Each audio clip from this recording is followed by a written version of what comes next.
this. 3 pages earlier. Yes. See what has happened here. This will give you the kind of orders that have been passed from time to time. There are, by this time, about 54 orders. These are probably not all the orders either. Very first page of the volume. Yes, yes. The first page of the volume. That's right. We are looking at There's the a whole different index of all the orders. orders issued. Yes.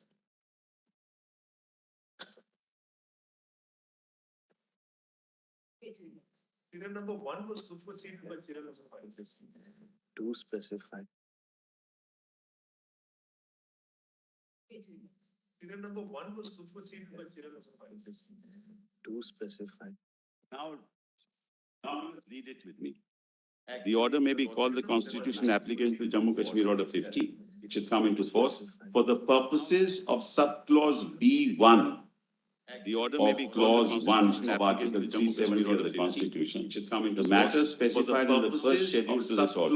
B1 matters in the Union of clause 1 of Article. This is in consultation. Kindly read the words. The matters specified in the power of 370 in consultation with the government of the state. Matters in the Union for the purposes of B1. This is in clause 1 of 370. The matters specified in the first schedule to this order.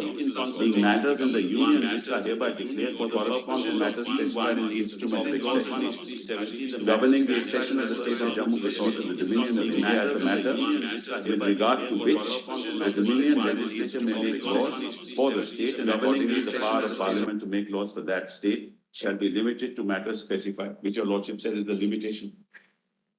Rightly said. Now come. In addition to the provisions of Article 1 and 370, again, of the Constitution, the only other provisions of the Constitution which shall apply in relation to the state of Jammu and Kashmir shall be those specified in the second schedule to this order and shall so apply subject to the exceptions and modifications specified in the said schedule and the modification of that all references to the said provisions shall be construed as reference to the Sadre. This is applicable to D.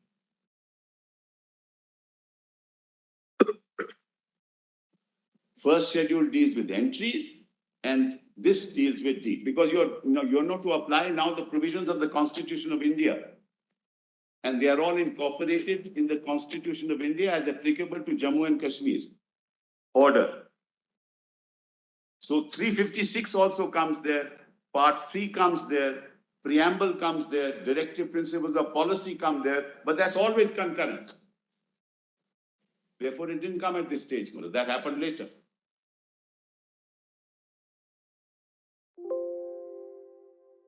Then you went, then now kindly see the first schedule you have seen. These are those very entries that we were talking about.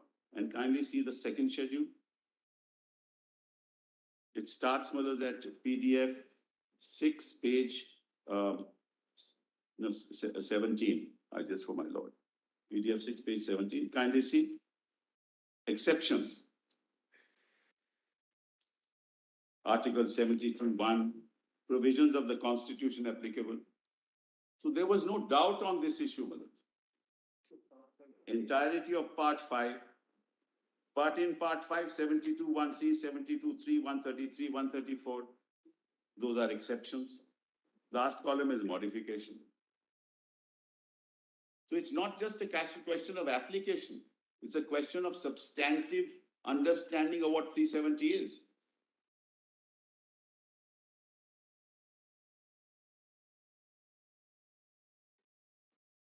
Even if you want to apply a provision without modification, you need consultation with respect to or concurrence. You can't. There is no third way of doing it. Yeah, that's excluded anyway. I said we've given the examples. Modifications 54 and 50 shall apply subject to modifications with the reference therein to the elected members of the Houses of Parliament to each elected member of either House of Parliament shall be deemed to include respectively a reference to the representatives of the state in those houses and to each such representative. So you modify 54 and 55. Then if 247 you modify. 246 shall apply subject to the provisions of paragraph 2 of this order, and clauses 2 and 3 of 246 shall not apply. So you can't pass a law.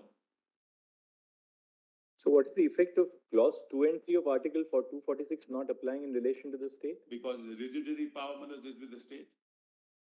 No, but 246(2) refers to the power of parliament and the state to enact laws on the concurrent list. That's fine.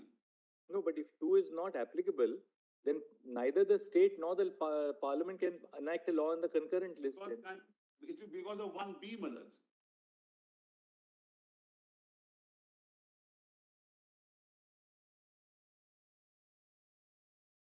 It only tells you the methodology, Malaz, that's all. The point is, what my lord is putting to me is, the president can exercise powers under 370, dehors a modification. That's an exercise of plenary power. That's what my lord is putting to me. But Malaz, this clearly shows that even that exercise has to be done with concurrence. If it relates to the concurrent list and consultation if it relates to instrument of accession, can't be done any other way. So it's not a matter of practice alone, it's the substantive interpretation of 370. Kindly see the first column, Malaz. All the articles apply. Part 9, Part 11, Part 12, Part 15, Part 16, Part 17, Part 19, Part 20, everything applies. But in those parts, there are exceptions and there are modifications. That's set out in the third column. Nobody disputes that. The whole part applies.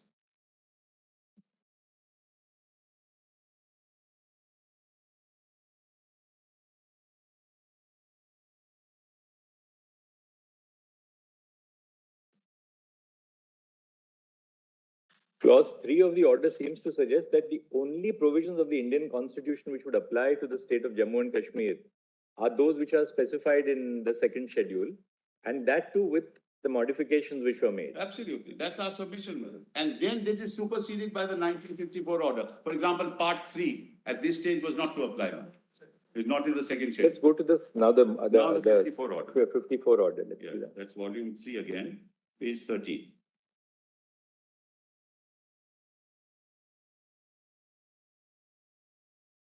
That's it. 13 PDF. Yes. Yes. In exercise of the powers, you also have that? So exercise of the powers conferred by clause 1 of 370, President with the concurrence of the government of the state of Jammu is pleased to make the following order. The order may be called the Constitution application to Jammu and Kashmir order. So, Malad, supposing the entire constitution was to be made applicable, Malad, it would require concurrence, no? Only some are applicable, some are not yet applicable. You will see that 356 comes later. 356 doesn't come at this stage. That would also require concurrence, and concurrence was taken. So any provision of the Constitution of India which relates to the concurrent list would be made applicable subject to the concurrence of the state government. Consultation and concurrence, instrument of accession and concurrent list. And Article 1 and 3 are out of it.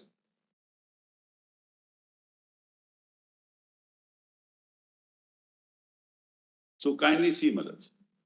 Clause 2, the provisions of the Constitution which in addition to Article 1 and 370, in addition, shall apply in relation to the state of Jammu and Kashmir, and the exceptions and modifications subject to which they shall so apply shall be as follows, the same pattern. So the exception made here is the entire constitution is adopted subject to the modification Yes. made there. And Unlike the other than 1 and 1950, 3, other than 1 and 3. 1 and 3 is already there. That's right. Unlike 1950 order, which had specific articles were made applicable, now the entire constitution. No, because 356 was not applicable at this. No, but there would be a clause in this saying It's 356. part by part, not two, Malaj. Part by, see part 1, No, part two, part three, it's part by part, it's not all. Is 356 specifically excluded No, at this in stage, this, at this stage? yes. Excluded. It would be excluded After at this. part five, you have part nine. Yes, come to page 15, 356 is excluded. Yes. So at the this- entire constitution was made applicable by the 1954 order, Malaj, it said, except to the extent of exclusion. Malaj, this part five is state 11 straight away. There's no question of the entire constitution being included. Just 1 minute. Just read- Mr. Sibbal, my learned brother may be, if with respect, right. I'll tell you another reason. I'll give you another, just apropos what fell from brother Sanjeev Khanna. Just see now part 3.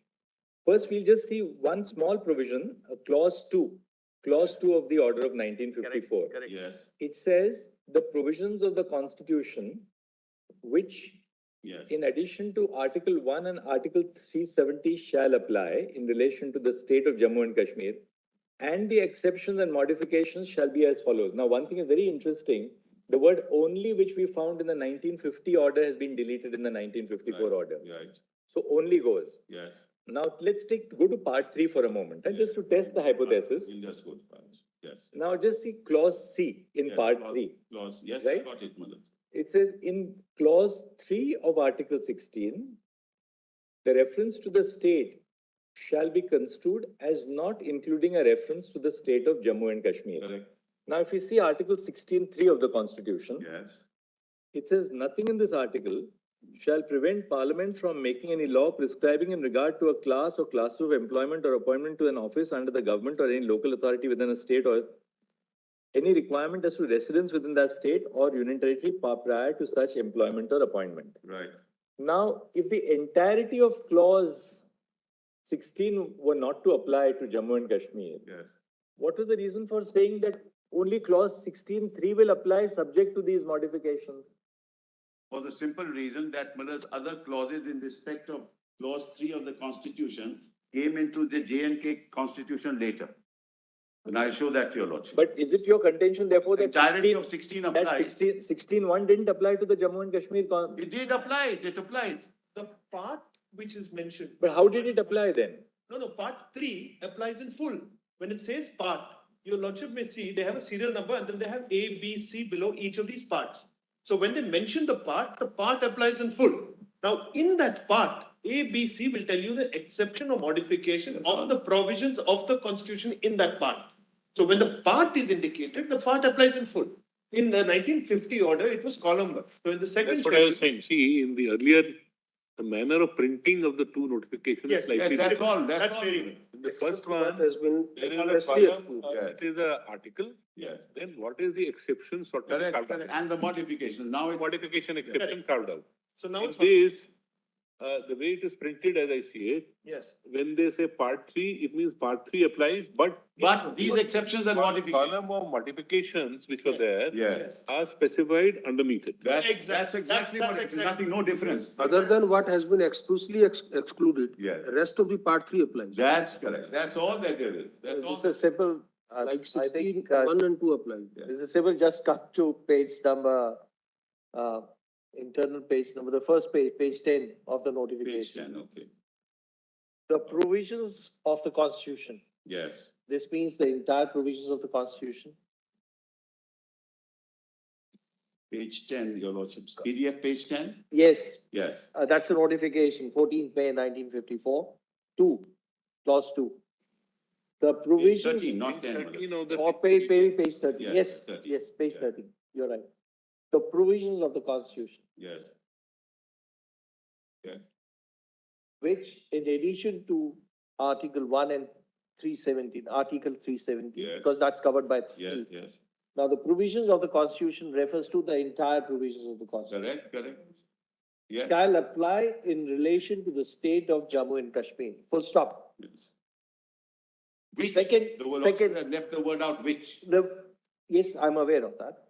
That second part says, the exceptions and modifications subject to which they shall also apply shall be as follows. Correct, correct. So thereafter, the exceptions are carved out Yes, with regard to each part of the provision of the constitution which are either not to be applicable or applicable with modification. Correct, correct. And if you go down, it specifically says 356 is excluded. Yeah.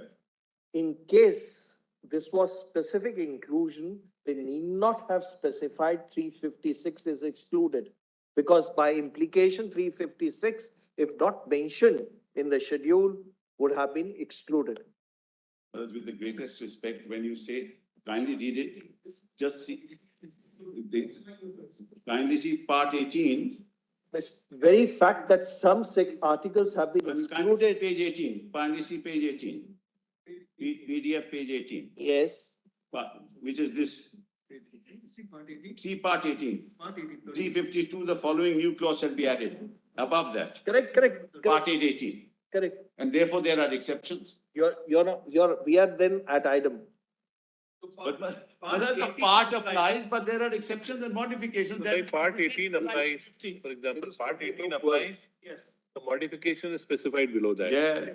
Then small clause B, 13, part 3, small b. Therefore, there is no dispute on The that. entire constitution has been 356, applied. 357. They will accept what. Exactly. So these three articles of part, Which shall apply shall be as follows. Will not agree. That's correct. Kindly see, and also it says the provisions which shall apply shall be as follows. Which shall apply? They are enumerating the provisions, that's all, Madam. the next after that is what are the modifications? Yes, Or what is omitted. So that's right. mostly they are modifications, but some are omissions. Yeah. For example, in part 19, if you see, Yes, I have it. Article 362 and 365 are omitted. Omitted, yes. 366 clause 21 will be omitted. Omitted, correct. Otherwise, the whole of part Will apply. 19, other than this will apply. That's right. The approach is instead of going provision by provision and enumerating 395, they went part by part. And they said this whole part applies subject to. But But ultimately, what about those parts which are not specified as parts? They don't they apply. don't apply. No, that is a problem. I'm not sure you're right on that. You may not be right on that. We have, in fact, in volume 1, we have the Constitution of India as applicable to Jammu and Kashmir, which shows that this is how it was. Part 4 won't apply. No, not at this stage. Not at this stage. Part 3 did not apply till 1954. Preamble did not apply till 1954. That's exactly the way they proceeded. But that's the only. And this is significant. I think 15. PDF 15. no?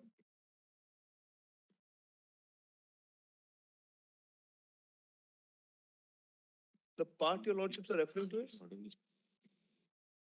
If everything applies. Yes. Why were they specific? Yes. So part 4A is omitted at that stage. 4A came later anyway, but part 4. The one way to look at it is part 4 will absolutely apply, of course, but without any modification. But That with where respect, there is that's not the modification, then understanding- it's specified. That's not the understanding of the government of India then. That's not the understanding of the state of Jammu and Kashmir then. That's not the understanding, Malad, of any authority. Then, Malad, now we are saying, no, that was all wrong. Actually, everything We're applies. not saying, we're just And they don't, discussing. and you don't need consent. Mr. Sibal, as I see it, Yes. every order Yes, extended different parts of the constitution that's right. to Jammu and Kashmir.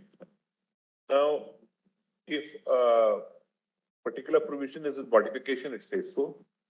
Now, it may be by provision wise, Yeah. or it may be part wise, Yes, it may be by any method, correct. but it keeps on extending by the Yes, orders yes. which are passed. Yes. So first one was provision wise in a sense. This one is part wise because practically the whole part was to apply Yes, with certain modifications. that's correct. To the extent that it is not to be applied, it is excluded. That's right. That's the only submission. That's the only, and in any case, Malad, 1 and 3 are, 1 and the 370 are excluded. That is from because of the first notification, separate clause C was made. That's correct. Clause C was made for Article 1. So, Malad, this argument then doesn't take us anywhere because we are dealing with 370. We are not dealing with any other part of the constitution. So we can, Malad, interpret the orders any which way you want, but it cannot touch 1 and 370. The two major points to my mind are this. One is your submission that Article 370 has acquired a permanent feature of the Constitution. Yeah. That's the debatable issue, Yes. which both sides will debate. Next is suppose it is not permanency. Then what is the manner of abrogating Article. That's right. Is that procedure followed or not? That's correct. The only two issues as I Correct, said correct, in the correct. whole But I'll issue hope tonight. and try and convince you that it is permanent. I will try and convince you. I know, Malad, your lordship says it's debatable and it is debatable. There's no doubt about So it. both things are debatable means both sides will argue this Yes, point out. it's really debatable. But I tell your lordship, Malad, why it is permanent. Malad, now, for the moment, Malad, because we have only dealt with the Constitution of India. Debate will also be on the second point. I look at a debate whether Of course. the procedure has been followed or not followed. They will say we followed the manner of abrogation. Absolutely. You will say not. Now, Malad, so far I've only referred to provisions of this Constitution. But Malad, your lordships will have to look at the Constitution of Jammu and Kashmir. Because that Constitution, Malad, was framed and cleared in 1957. So, Malad, Malad, Parliament could only exercise, if it takes over under 356, declares an emergency, it can only exercise the powers of the legislature. That's what Bomai has said, and I take your lordship, you can't do anything more than that, right? Now let's look at the provisions of the J&K Constitution, which will give you an idea as to why it's permanent.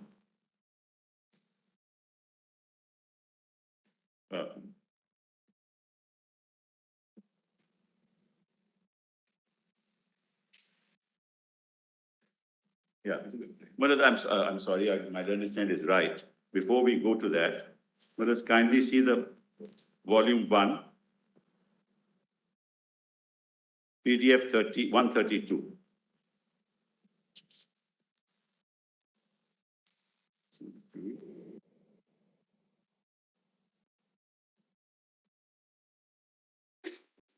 What date is it? You're wanting us to go to PDF 1 now. PDF is the date. Volume 1 page, Mr. Siddle. Maharaj, volume 1, page 131. 132, Maharaj.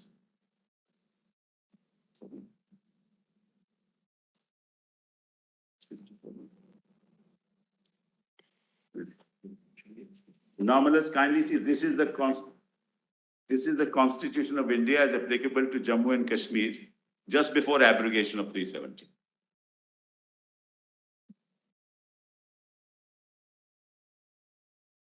And you'll see Sorry, Mr. Siddle, which page? page PDF 132. In the same volume? Yes, volume 1. Volume 1, Maharaj, not 3. One second.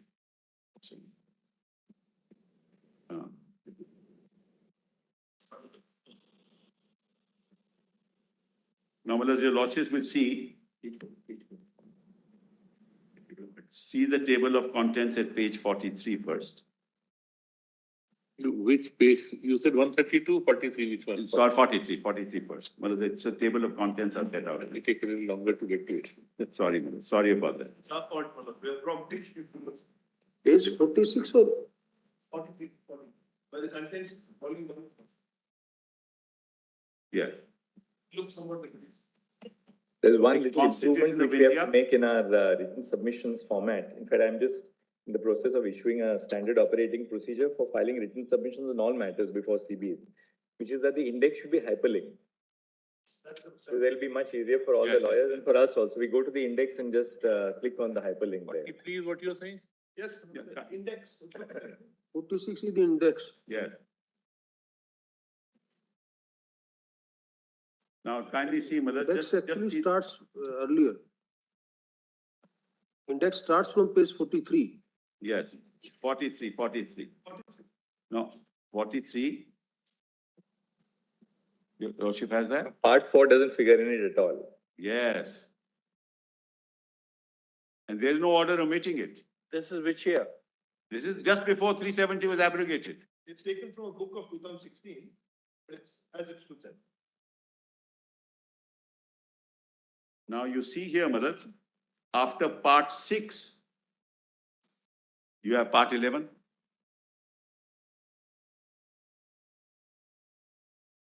Part 6, what page is that, Mr. Maharaj, Sudhir? part 6 is at page PDF 48.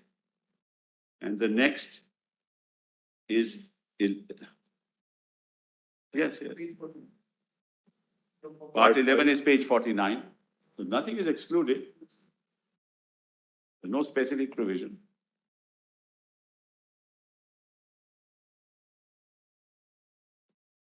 Therefore, the order says provisions which shall apply shall be as follows. That's why, Mother, the 54 order says what it says. Provisions of the Constitution which shall apply. So notwithstanding the deletion of the word only, Yeah. the word which seems to indicate that these are the That's parts, the really- provisions which will apply. So that's Muller's really. Now, Muller's in this context, kindly look at the Constitution of Jammu and Kashmir as it was cleared in 1957, passed in 1957. And remember, Muller's,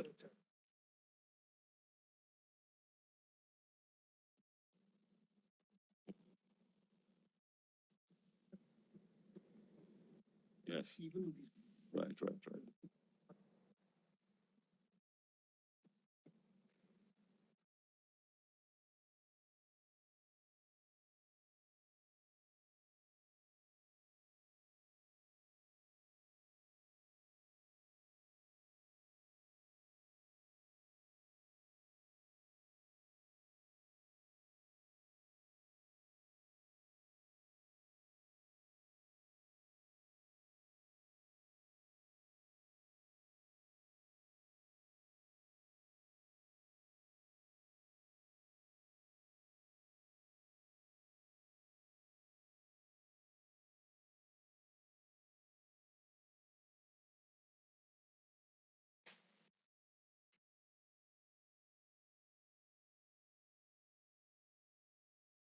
Publication or government publication?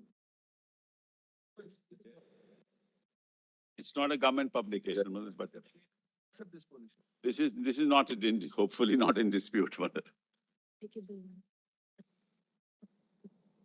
But Mr. Sibal, you are right that the constitutional practice which was followed since the adaptation orders proceeds on the basis that government selectively applied provisions of the constitution to Jammu and Kashmir. They never treated it as if all provisions apply. The really clause D is susceptible of two interpretations, but the constitutional practice supports what you are arguing. We'll of course have to hear the learned AG on that. Now, Muller's, we move on to what happened in 1957 when the Constituent Assembly, Muller's, drafted this constitution and was adopted. Right.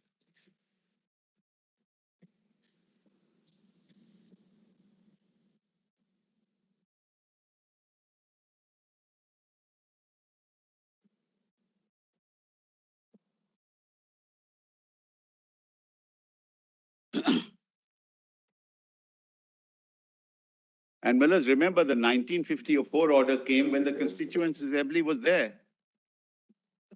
They had a choice. They could have said, no, we want. 57, what happens at 57? Let's see then. for Yeah, but I'm 57. just saying the Constituent Assembly was constituted in 1951, I think on the 10th of May, if I remember correctly. And then Millers, 54 order was passed. They could have said, look, no, we'll abrogate 370 and be part of India without conditions and like any other state. They chose not to. And you will see that, Millers, in the Constitution itself. I'll show, Millers, it's better we look at the There is Constitution. no dispute about the proposition. 370 remained in the Constitution. Yeah. So nobody is arguing that 370 was not there. Otherwise, where was the occasion to abrogate it? Only issue is whether it requires a permanent character, Permanent character. which cannot be touched. Whether there is a methodology, right or wrong, there is a methodology by which 370 can be abrogated. Correct. That's the first part of your argument, as I understand. Correct. And in the alternative argument is, even if you don't accept my first part of the argument, The methodology was wrong. methodology was wrong. Sir, I'm sorry to interrupt, but on this permanent statement, 370 is in three parts. The first part, our argument is continues always. Second part is transitory because it's dealing with what happens before the Constituent Assembly comes in and Constituent Assembly has to ratify. The third part is temporary while the Constituent Assembly is there. Just putting it in a nutshell, that's our argument. Yes, you are saying, according to you, 370 is structured in a manner Yes, whereby some part will go away or become Yes. otiose, and some part becomes otiose because in 1957, some Correct. other part becomes otiose Correct. later on. So you say one has a permanent feature. That is our The argument. we Constituent want to- Assembly effectively had a choice to exercise three or to allow one to Till continue nineteen forever. fifty-seven. Your argument is all these choices were available only till nineteen Yes, fifty-seven. that's right. That is your argument.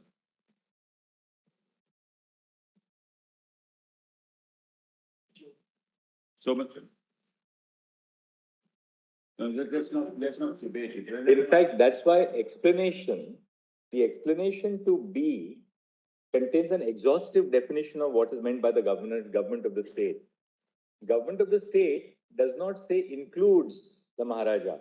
It says government of the state means the person for the time being recognized by the president as the Maharaja of Jammu and Kashmir, Correct. acting on advice of the Council of Ministers for the time being. Right. Now, what happens when the Maharaja is replaced by an elected government in Jammu and Kashmir? Then the elected government on the aid and advice of the Council of Ministers. Where do we Governor- get that? Because the explanation says government of the state means. Well, I'll show that to your lordship. That's also there, madam.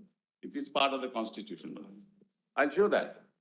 This explanation was introduced in 1952.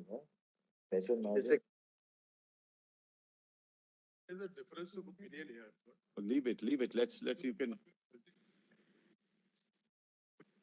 Of us. Their case is that 2 and 3 may cease post 57.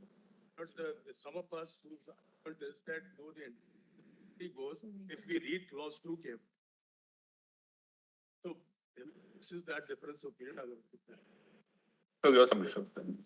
Well, there is a government order of 1965 which says that Sadr-e-Riyasat will be in the governor. 50, 67. Yes, 1965 order. 65. So till 65, did the Maharaja continue to? Yes, madam. Then, There for- are separate powers of Sadr-e-Riyasat. Yeah. The but madam, ultimately, equivalent of chief minister is called the prime minister. Yeah, for that's some correct. period of time. but in Those 65, madam, it was were, the governor. removed. There's an order to that effect. So be that as it may, madam, I think we're traveling a bit too far at the moment. And then governors. Then they put an order. It's not anything that was done at the 70. JK Cost.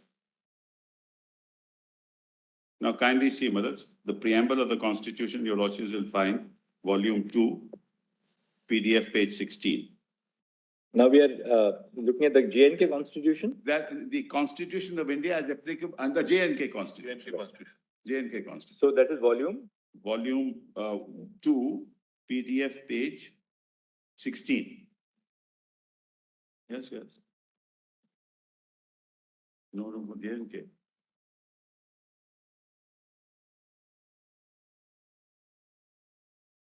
You want us to go to page 16 of the Page JNK 16.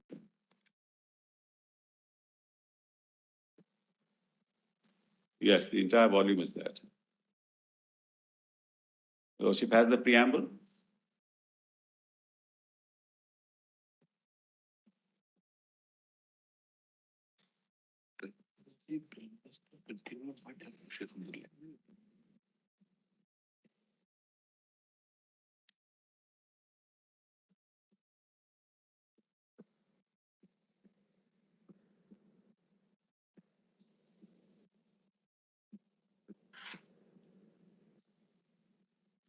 That's why that explanation.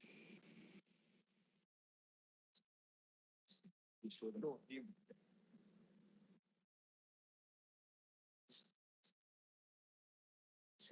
Till 65, still 65.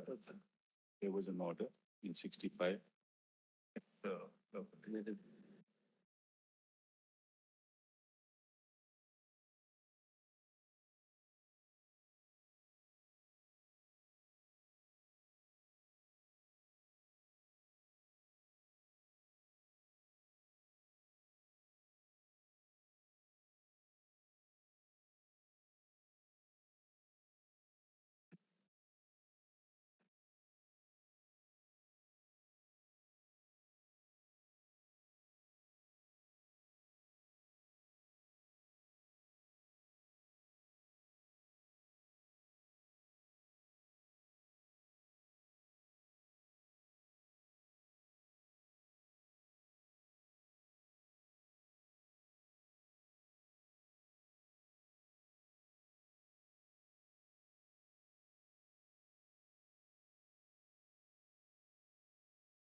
Just kind of page 5, PDF page 5, volume documents, volume 2. Just it's the index, Mullah, really.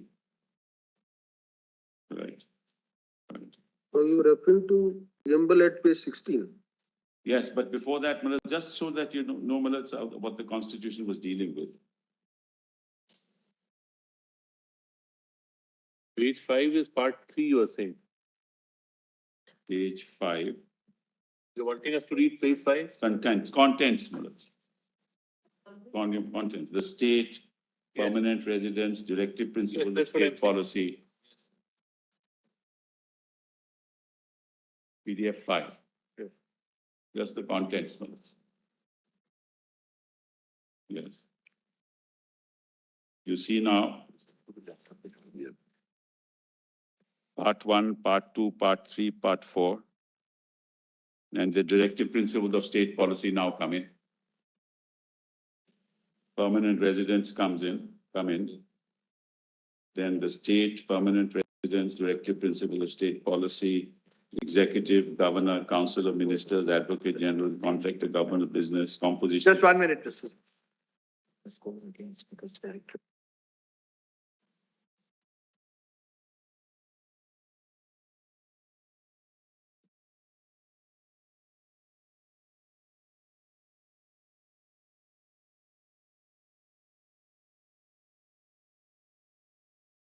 Officers of the state legislature, disqualification of members. It's really a replication of what the Constitution, our Constitution provided. Procedure for financial matters, legislative power, high court, subordinate courts, finance, property, public services, elections, amendment to the Constitution. This is very important. I show that to your lordships presently.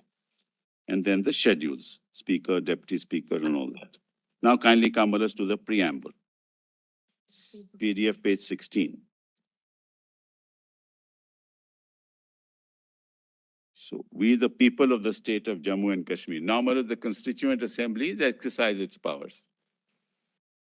Drafted the Constitution, adopted.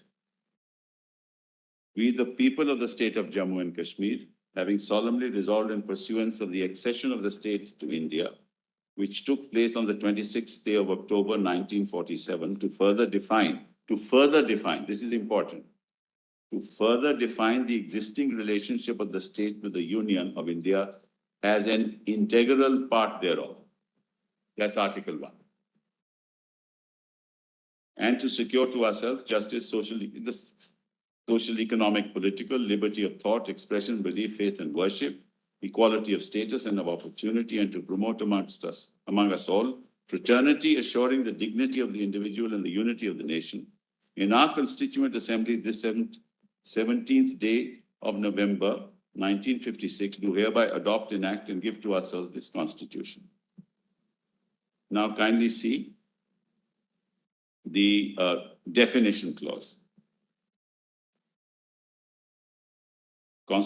In this Constitution, unless the context otherwise requires, the Constitution of India means the Constitution of India as applicable in relation to the state. Right? Then kindly come to Muller's Article 3, the state. Relationship of the state with the Union of India, the state of Jammu and Kashmir is and shall be an integral part of the Union of India.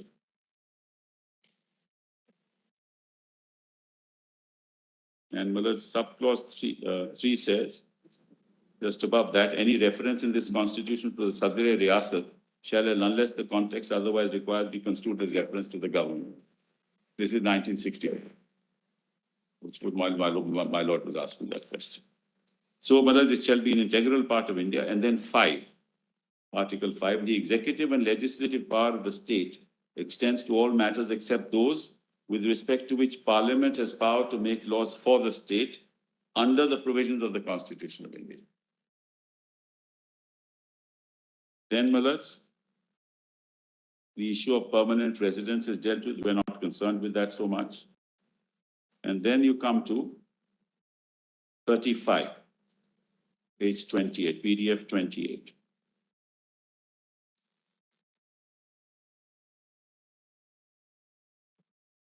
This is an important section, Malaj. Important article. 35. My lords have that. PDF 28. Council of Ministers to aid and advise the governor. There shall be a council of ministers with the chief minister at the head to aid and advise the governor in the exercise of his functions.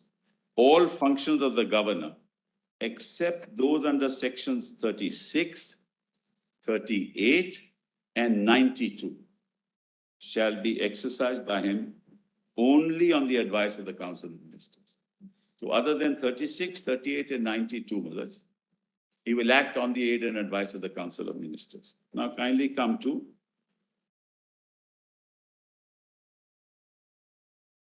38, 48A, PDF page 33.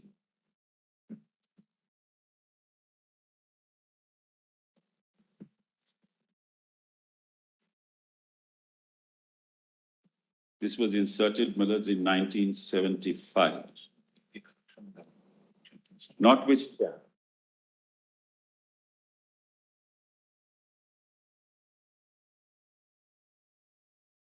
is notwithstanding anything contained in this constitution, if upon the completion of a census, but before the final readjustment of territorial constituencies, the Legislative Assembly is dissolved prior to the expiry of its duration, and the governor is satisfied that holding of general elections without delay is necessary, he may, after consulting the Election Commission by notification, direct that the general election shall be held on the basis of the last preceding delimitation of territorial constituency.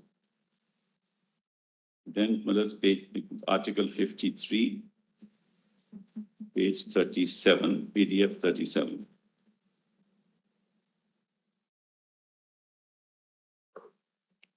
Article 53, Malaj, at PDF 37. That's the session of the legislature, prorogation and dissolution. The governor shall from time to time summon each house of the legislature to meet at such time and place as he thinks fit. But 6 months shall not intervene. These are the provisions of the Constitution also. Intervene between its last sitting in one session and the date appointed for its first sitting in the next session. The governor may from time to time prorogue the houses or either house or dissolve the Legislative Assembly.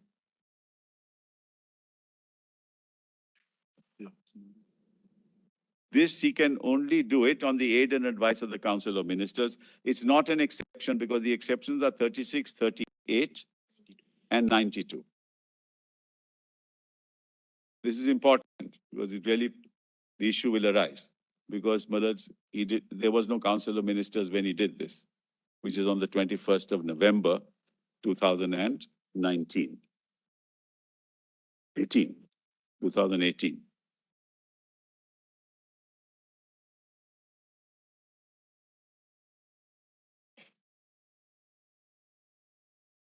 Well, the importance of this is that he can only dissolve the Legislative Assembly on the aid and advice of the Council of Ministers. The only exceptions that the governor has in the terms of his exercise of power are 36, 38, and 92, which he need not do on the aid and advice. But under 53, he can't do it without the aid and advice, which is what he did. Well, I'll come to that later. Now, Malaj, 92, which is that exception. PDF page 59. This is a very unique power given to the governor of Jammu and Kashmir.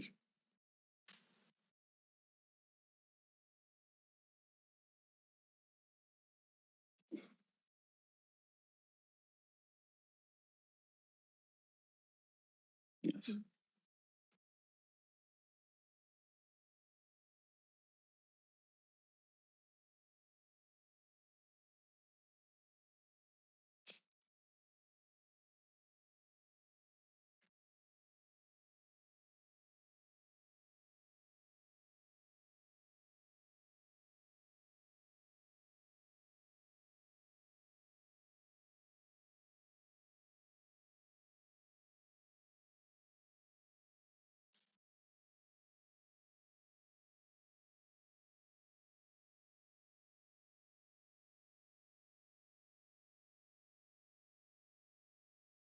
I was mentioning, Millards, as far as 53 is concerned, that power to dissolve the assembly would only be exercised on the aid and advice of the Council of Ministers. So when he dissolved the assembly on the 21st of November 2018, he didn't do it on the aid and advice. And this governor's power has to be exercised in that fashion. The only exceptions are 36, 38, and 92. And I'm now reading 92 for your lordship. This is also a unique provision. Provisions in case of failure of the constitutional machinery in the state. This is PDF, Millards, 59. My lords have that. Does this call, Millards? Your lordship have one? Page 50. 59, PDF 59, Article 92.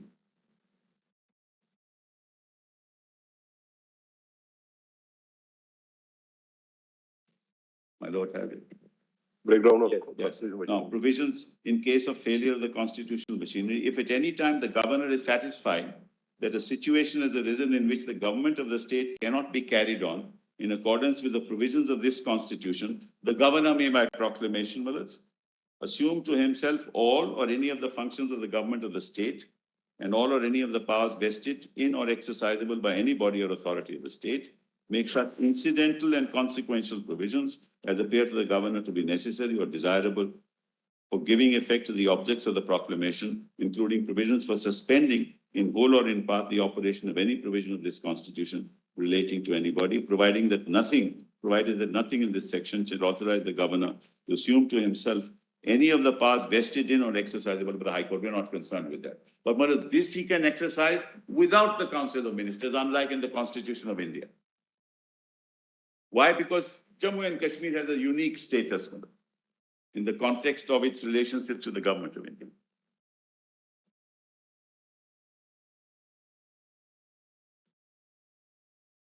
Yes.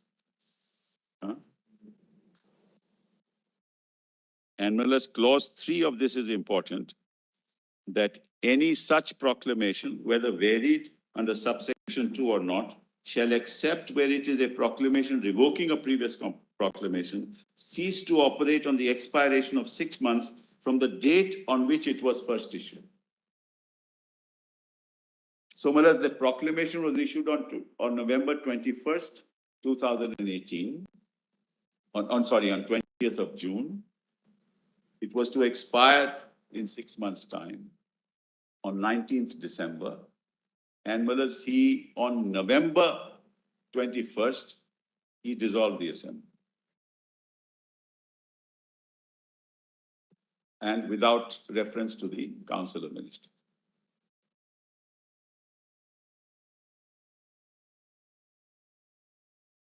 But anyway, we'll come to that a little later. Now, most important, Millards, in the context of what we've been arguing all of yesterday and today, is 147, PDF 85, sorry.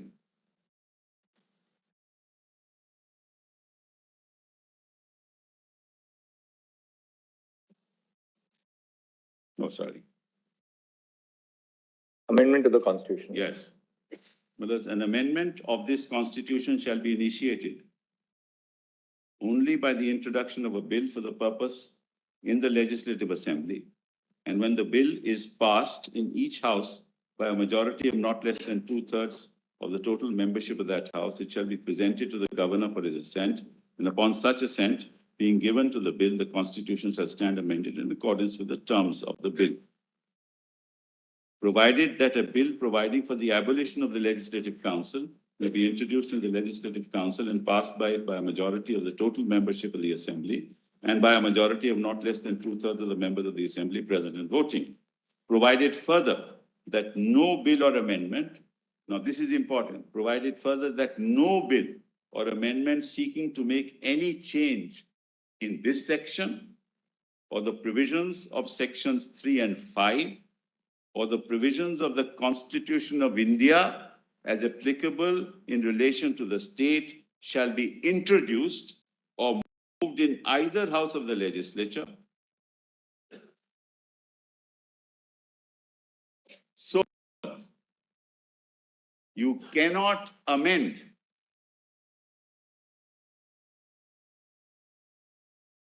(370)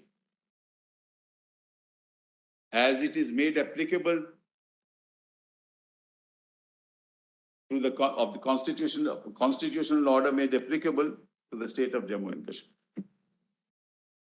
So no legislature can even move a bill. This is what makes it permanent. This is exactly why it is permanent. It had to be temporary because at that time there were no constituent assembly. It was temporary, it had to be temporary, per force it was temporary. Even 3 cannot be amended. Section 3 cannot be amended. But can the permanency of Article 370 be a consequence which follows from the Constitution of Jammu and Kashmir? No, it's made applicable to Jammu and Kashmir by an application order. No, but you're saying that this provision, Yes. Article 147 of the J&K Constitution, Yes. makes Article 370 permanent. Can the permanency of the Indian Yes, because, Constitution? brothers, kindly see, the 370 was made applicable to the state of Jammu and Kashmir by an application order. 373, brothers, kindly. Subclause 3 gives powers to the Constituent Assembly, no? Those powers clearly the Those- doesn't have. That legislature doesn't have those powers. Ultimately, what happens is when you impose Article 356, you took over the powers of the legislature. Under which power did they exercise that right?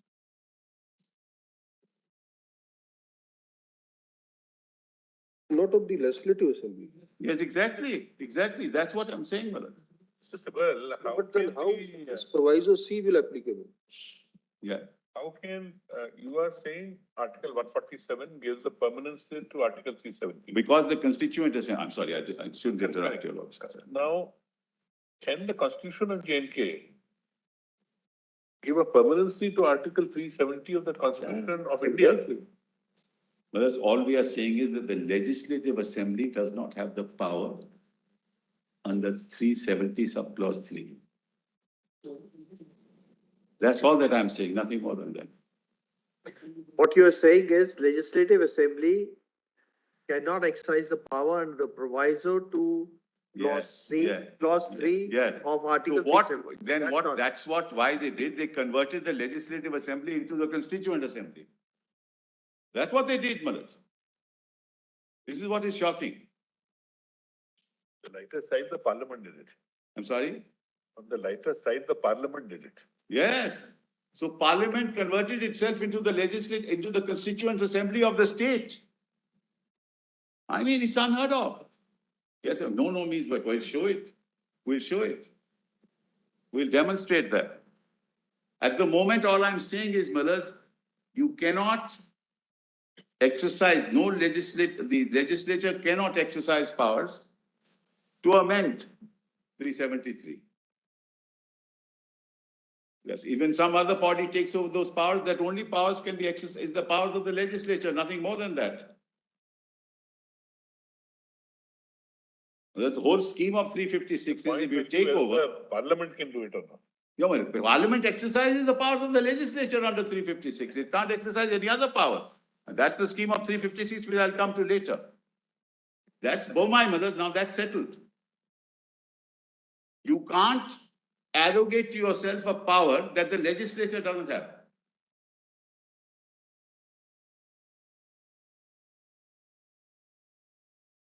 That's why there's an interplay between the Constitution of India, the constitution orders applicable to the state of Jammu and Kashmir, and the Constitution of Jammu and Kashmir and 370 itself. That's what you flagged in the beginning when you That's, began your speech. that's the issue. Actually, Article 147, the second proviso to Section 147 of the J&K Constitution would seem to indicate that the provisions of the J&K Constitution are treated to be subordinate to the Indian Constitution. Which is why no amendment in the relationship of the Indian Constitution and its application to the state can be introduced in the state legislature. The state legislature cannot change that relationship. Correct, but I'm not disputing that. It is the legislature cannot introduce a bill to that effect. And what's the procedure? Only under 370.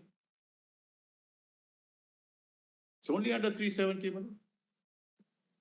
But this is in that sense a subordinate instrument in its application to the Manoj, it's- relationship it's a to the subordinate- Constitution of India. Manoj, kindly see, one second, kindly see, just 1 minute. Kindly see, the Constituent Assembly has now framed the Constitution. The Constituent Assembly has not exercised the power that it had, Manoj, to abrogate 370. In that process, the Constituent Assembly, when drafting the Constitution, decided that nobody can change that status. The legislature cannot change that status. Now, whether Parliament on its own can change that status is a separate issue, but the legislature cannot change that status. That's the element of permanency as far as the legislature is concerned. Let me put it that way. The legislature has no authority to change the relationship between. That's correct. That's what Legislature you're cannot saying. change. Why? Because this is not a temporary provision. Come to that. That's clear, Manoj.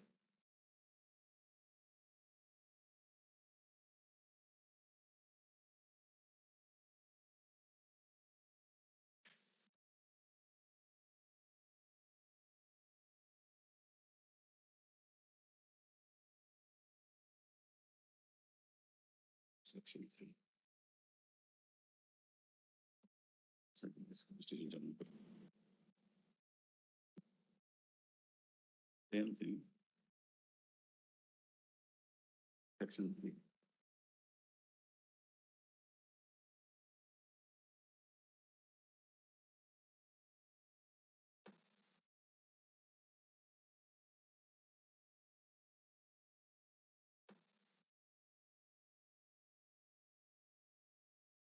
The Legislative Assembly also can't touch the provision that the state of Jammu and Kashmir and shall be an integral part of India. Section 3. It also can't touch extent of executive and legislative power of the state. Can't touch that. And it can't touch 370. So from the point of view of the Constituent Assembly, when the legislation was drafted and the Constitution was drafted, it was clear that this relationship is permanent.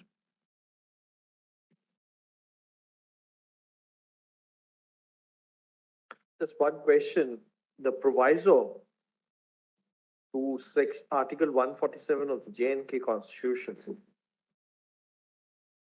Yes. says that no bill or amendment seeking to make change in the provisions of the Constitution of India is applicable Yes. in relation to a state Yes. means a change in the Constitution of India. Whereas, as per clause 3 of Article 370, it's not the amendment which is applicable. As per that, it's the consent or the consultation or the, Recommendation, neither consent nor it's a recommendation no. if of we- let's Let's of see the Constituent 373. Assembly. Let's see 373 for a Yes, minute. please. So really speaking, under 147 may have no application as far as, because you're not seeking to amend 370, but enforce 370. Let's assume, for the time being, substitute the words Constituent Assembly for Legislative Assembly. On the recommendation, Yeah, let's assume so. yeah, Let's substitute, you're right, Correct. recommendation. correct. Let's substitute that word, provided that the recommendation of the Legislative Assembly or the state referred to shall be necessary before the President issues such notification. Yeah. So really, 147 will not be applicable in case the state legislature makes that recommendation. No, Manoj, kindly see what 147 says is the provisions of the Constitution What, of India you're not as amending the. applicable in the relation to the state. You're not amending the Constitution. You're not amending this Constitution of India.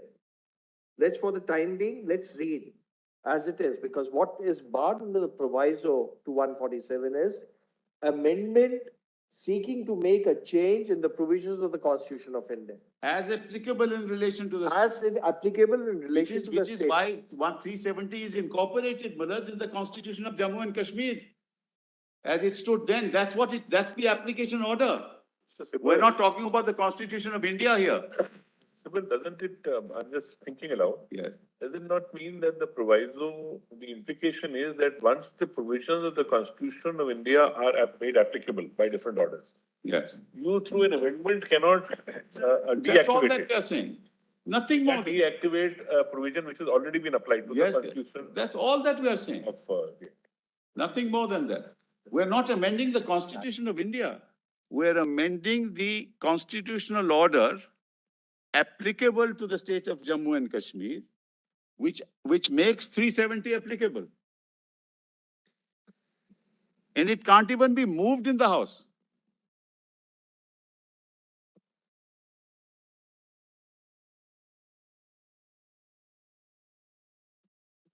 Yes.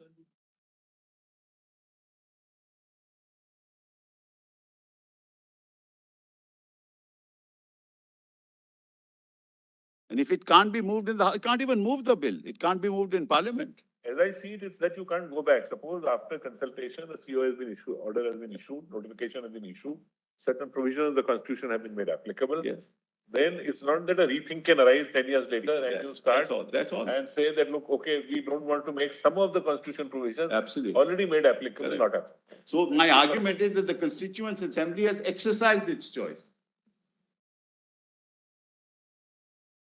And it's evident from the provisions of the Constitution itself. So you need to read the Constitution of India, the orders applicable to Jammu Kashmir, the Constitution of Jammu and Kashmir, and 370.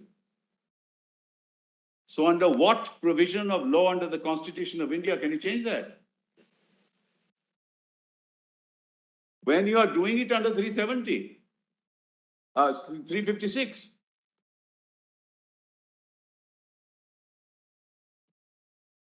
So now, Malaj, this is now the lay of the land as far as this is concerned. Now I want to take your lordships to the judgment of the Supreme Court, Malaj, of this court in the power of the constituent Keshav Nand, Malaj.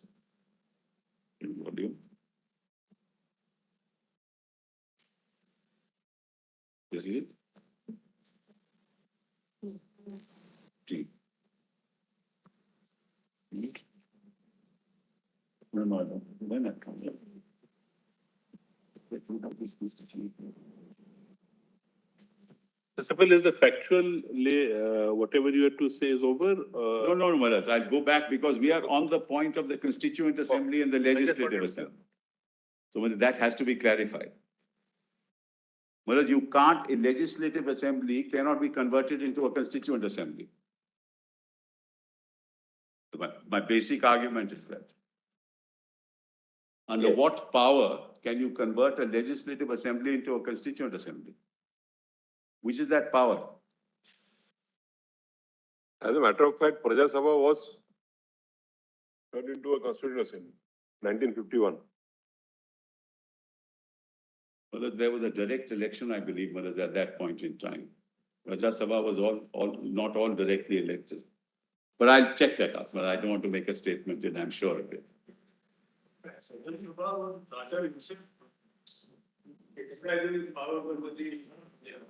No, there was not. I mean, I don't want to, Maharaj, give an answer without being sure of it. Unless you are sure about it. That's right, Maharaj. I always hesitate to do that, Maharaj. My learned friends are far more, articulate on those issues, Maharaj, than I am. Seized by the Rajah. 2051. Just Sabha was withdrawn by the power of Rajya Sabha was conferred to the Constituent Assembly. And the power of constituent assembly was conferred on the Praja Sabha. Maharaj, according to me, and I'll give that date, why should I, Maharaj, say anything? The Constituent Assembly was directly elected in Jammu and Kashmir, but I don't want to, Maharaj, I must be sure of it before I say that. I know, it says that constituent assembly consisting of representatives of the people elected on the basis of adult franchise shall be constituted forthwith for the purpose of framing a constitution. So I was aware of it, Manoj, but I was not sure where it was. I just wanted to mention. Unlike us, we were indirectly elected, our constituent assembly. Anyway, Manoj, kindly have a look at Keshavnand Bharati. This is volume 15. Volume 15 of Yes, that's a good idea. Case Law Compilation, PDF 236. Actually, 235, I'll start with paragraph 537.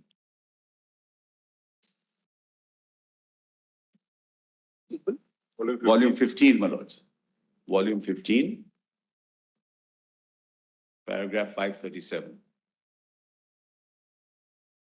Which is why I've been saying throughout my submissions, this was a political act to achieve a certain political purpose, dehorse the provisions of the Constitution. Page, my lords, 235, paragraph 537. We've got it on the screen as well. Yeah.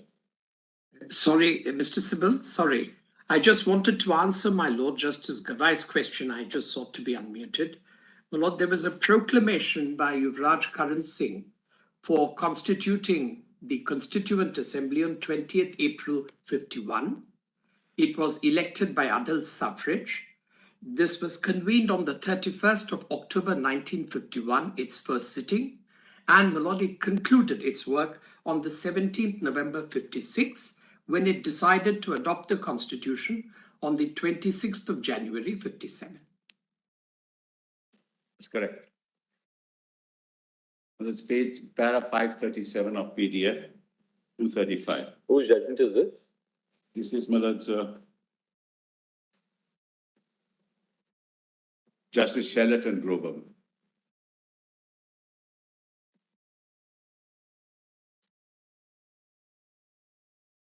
Well, the argument was that Which page are you number? 368 refers to procedure to You are amend. referring to page number? Page 5, PDF 235. 35. Volume 15, Mr. Sibbal. I'm sorry, Volume 15. volume 15. Case law compilation. Volume 15. Case law Case compilation. law You also have that? No, we have got something else. Page 235. It's with you, video. In case you want to see it on the screen.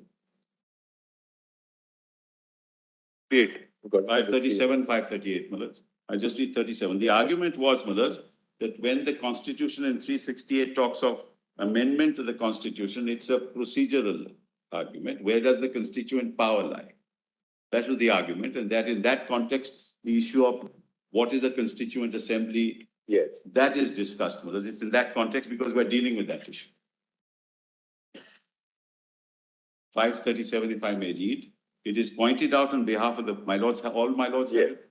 It is pointed I out just on behalf, You got it. Yes. it is pointed out on behalf of the petitioners that the scheme of Article 368 itself contains intrinsic pieces of evidence to give a limited meaning to the word amendment. Firstly, 368 refers to an amendment to the Constitution, and the result of the amendment is to be that the Constitution shall stand One amended. second. No.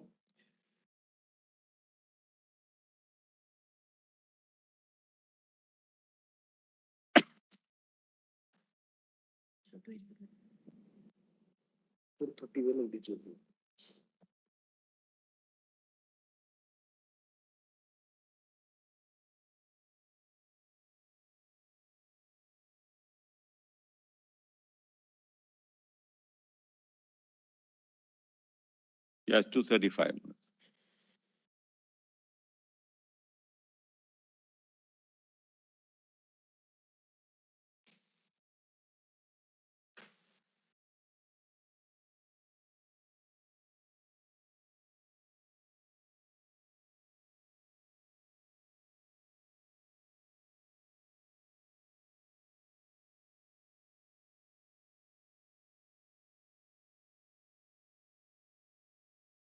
My lords have it, Malad, or not yet?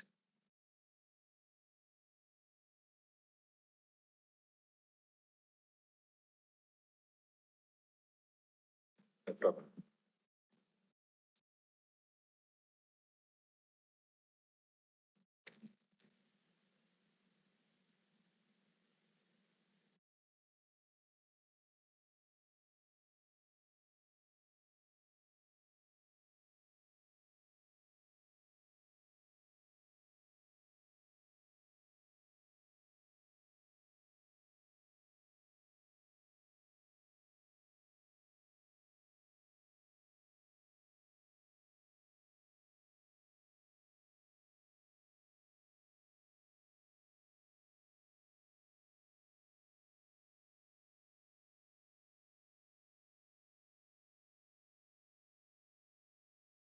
constitution of its identity.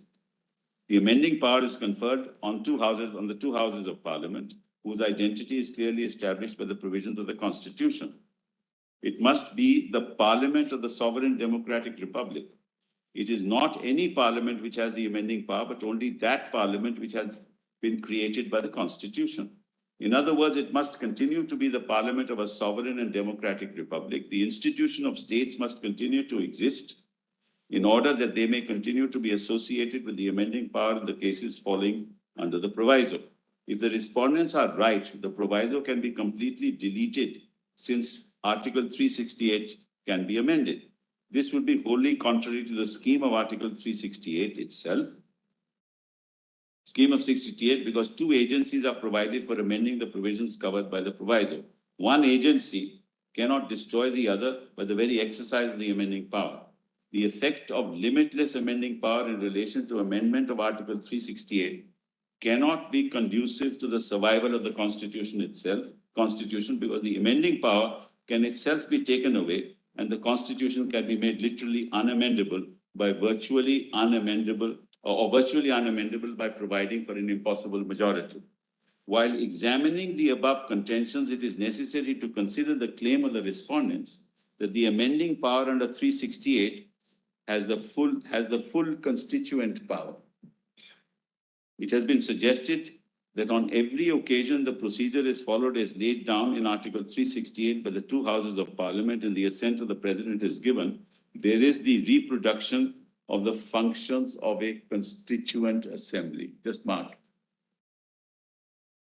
In other words, the parliament acts in the same capacity as a constituent assembly when exercising the power of amendment under the said article.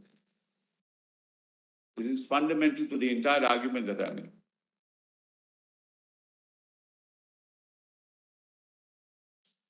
In other words, Parliament acts in the same capacity as a constituent assembly when exercising the power of amendment under the said article.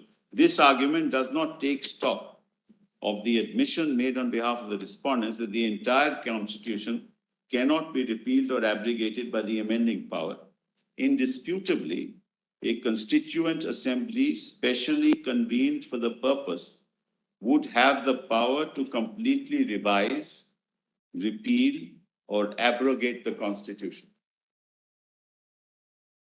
That shows that the amending power under 368 cannot have the same powers as a constituent assembly. Even assuming that there is a reference on the nature of the power being enacted between enacting a law and making an amendment, both the powers are derived from the Constitution. The amending power has been created by the Constitution itself. It can only exercise those powers with which it has been invested. And if that power has limits, it can be exercised only within those limits. So you have a clear distinction between the exercise of constituent power and the exercise of legislative power, which is what I said in the beginning to your lordships. Parliament, while enacting a law, functions within the contours of the Constitution. A constituent assembly has no constitution in place.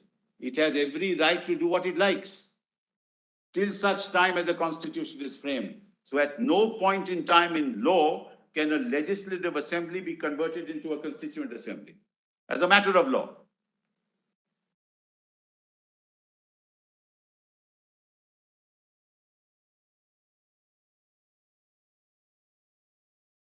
Yeah.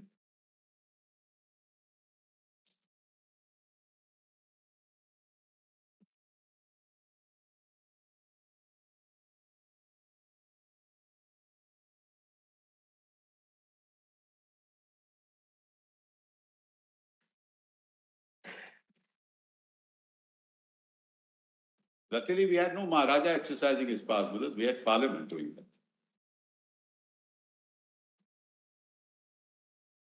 And Now, even when Parliament amends the Constitution, yes, it's not exercising powers as a constituent assembly. that's correct. It may be exercising a constituent power, That's correct. the power to amend, but because it's a power which is restricted, You are subservient to the constitution. That's right. And therefore, you're bound by the provisions of the constitution, by virtue of which your power to amend the constitution is circumscribed.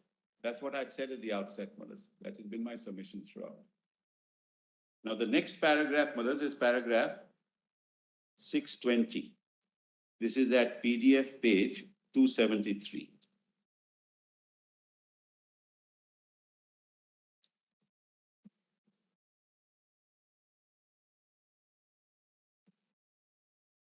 Whose judgment is that? This was Justice Hegde and Justice Mukherjee. 270? Malas, 273 PDF, para 620 minutes. Otherwise, Malas, see the danger of this argument. Tomorrow, Malas, Parliament says that we are the Constituent Assembly. They can do away with basic structure. Dr. Ambedkar also spoke about it in his speech on 25th of November, 1949. I'm sorry, but I didn't get your note. Dr. Ambedkar, Yes, while presenting the final draft yes, on 25th of November 1949, Yeah. also spoke about this aspect yes, yes. in his Yes, I concluding think we speech. have it, I think. We have it, I think, in volume 8. I just come to that. No, the point I'm making is a more fundamental point which impacts the future of our country. If you in principle say that a parliament can convert itself into a constituent assembly, then where do we go from there? Forget about this case. I'm far more worried about our future. Parliament can never say that. Because that constituent assembly is a political process, which I said at the beginning. It's a political process in the context of the aspirations of all those participating in the constituent assembly as to what the state should be like. How do you meet the aspirations of the different segments of the community which have to be met, and what kind of provisions should be put in place? So it's the genesis of the politics of the day which determines what kind of constitution we want. Which is why, when you talk about diversity, when you talk about minorities, we talk about Dalits, we talk in our constitution, what were we faced with? In 1947, what were we faced with? We were faced with a situation where disparate communities, diverse communities, different religions, different races came together to be part of the Union of India. And their aspirations had to be met. So you had provisions with the Dalits, you have provisions with the minorities. You had provisions dealing with reservations, the scheduled castes, the scheduled tribes. That's a political process. That's why our constitution is what it is. Unlike, as I told, in Europe, it was an entirely different process. Here it was an amalgamation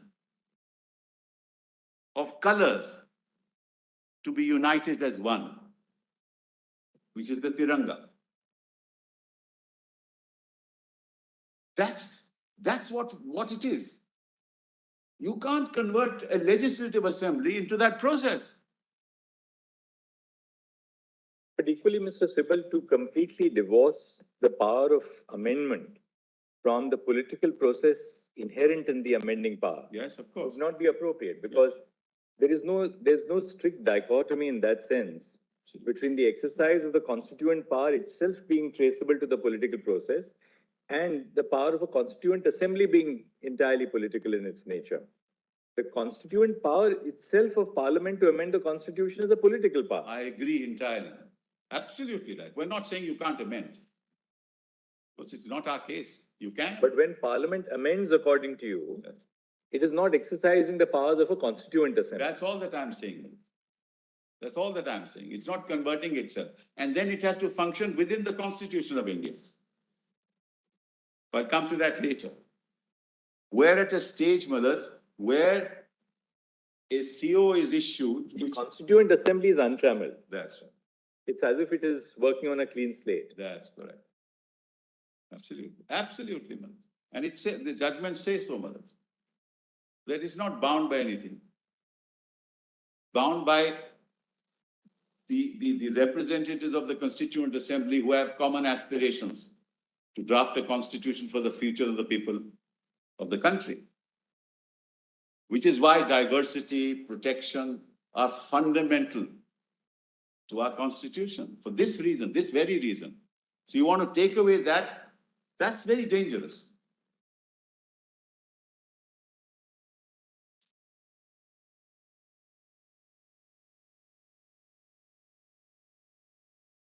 I'm not Maharaj being political, but that's the worrisome part.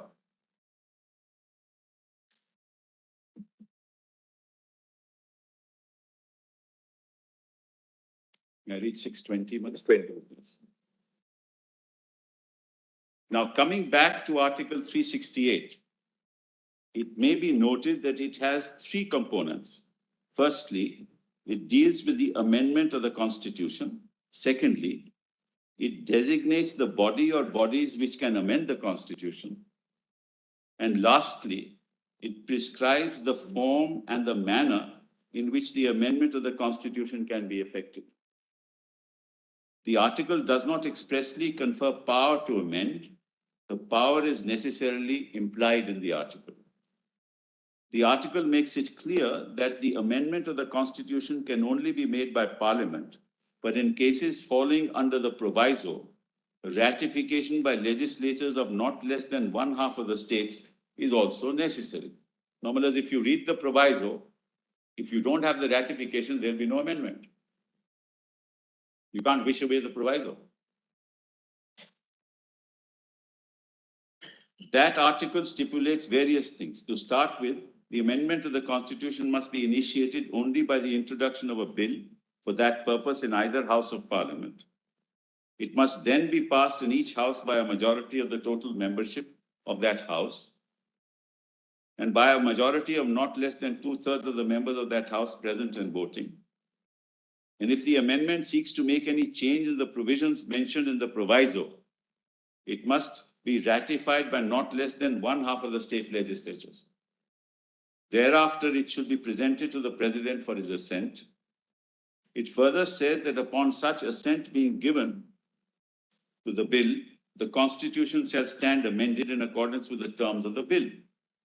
To restate the position, Article 368 deals with the amendment of the Constitution. The article contains both the power and the procedure for amending the Constitution. No undue importance should be attached to the marginal note which says procedure for amendment of the Constitution. Marginal note plays a very little part in the construction of a statutory provision. It should have much less importance in construing a constitutional provision.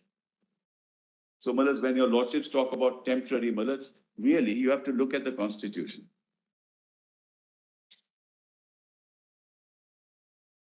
Because it had to be temporary in 1950. There was no element of permanency, it could not have been. And this is the marginal note. Give it to my lord. You have copies? This is a marginal Give it to note. the There's other no question about it. It is a marginal note. Yes. So, Maharaj, you can't be saying, which is what your lordships are concerned with, but it was temporary. But that's only when you look at the marginal note. It had to be temporary because there was no other way to deal with it. You couldn't have said it is permanent.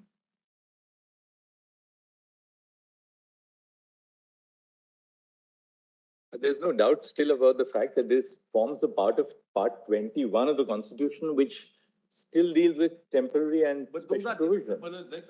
I'm not disputing that. These are all different provisions, Maharaj. If you, I look. They've all been clubbed together in Part 21. That's correct, but we looked at it in the context of, Maharaj, what was going to happen in the northeastern regions. Gujarat and Maharashtra together, what was to happen there, issues of Marathwada. So those councils had to be created, boards had to be created. That's why they were temporary. Telangana, that's why they were temporary. Not for any other reason. And that's why this was also temporary. It's the same logic. But the fact that it is temporary doesn't mean that the article is temporary for all time to come. You can't interpret the marginal note in that fashion.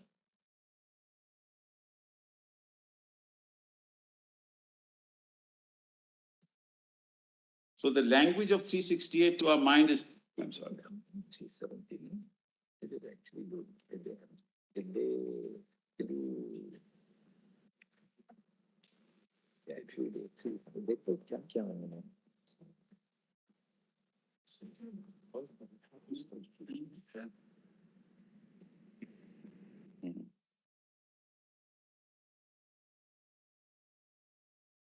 If you look at the heading, Millard, it says temporary and transitional provisions. So 2 is temporary and 2 is transitional and 3 is temporary.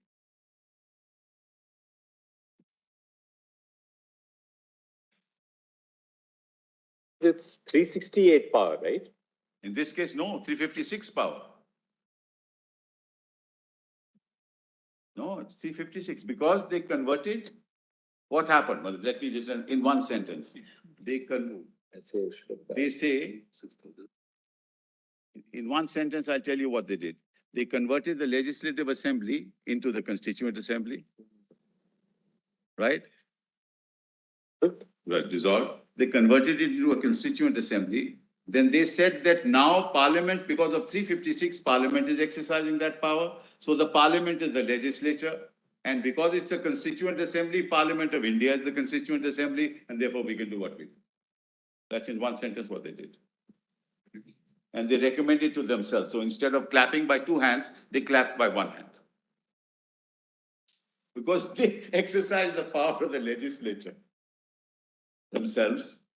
And because the legislature's consent was necessary to give that consent to themselves and abrogated 370.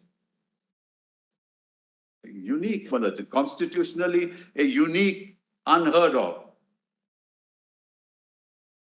I will not use that expression. A procedure that is unknown to law. Because the objective was entirely different. And I've been saying that from day one. That's how they brought in the 10 minutes.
Yes.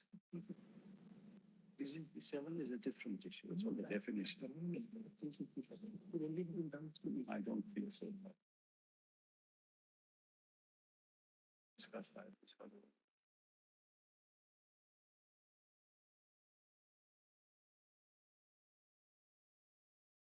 to apply the proviso to clause 3 of Article 370. Yes, yeah, because they understood it that way, that it required the previous. And then what they do is they say that the Parliament exercising the powers of the Constituent Assembly Yes.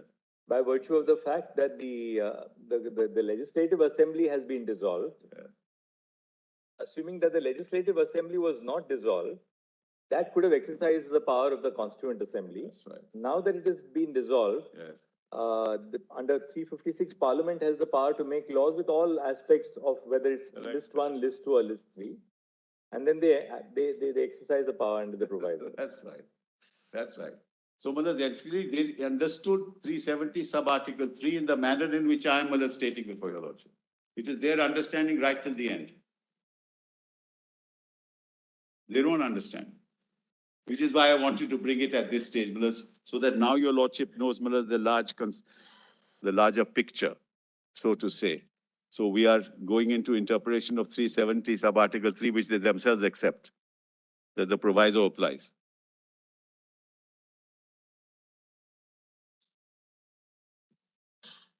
No,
We'll come back after lunch.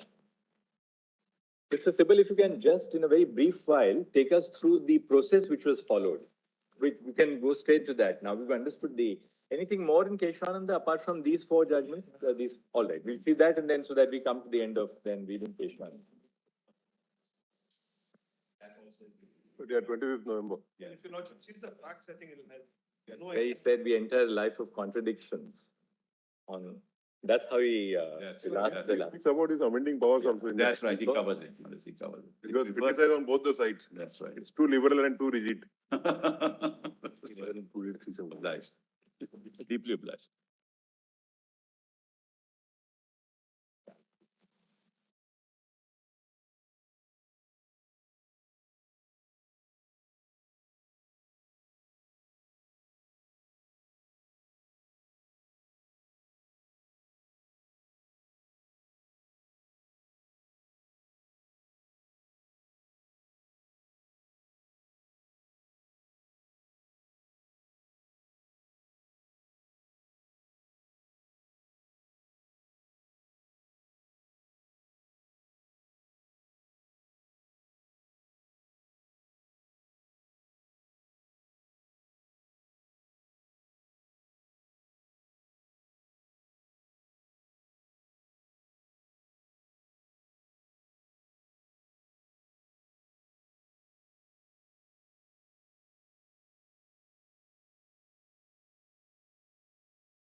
Yes, Mr. Sibbal. Well, I was reading Keshavnan Bharati at paragraph 620 at PDF 274. Let me finish that.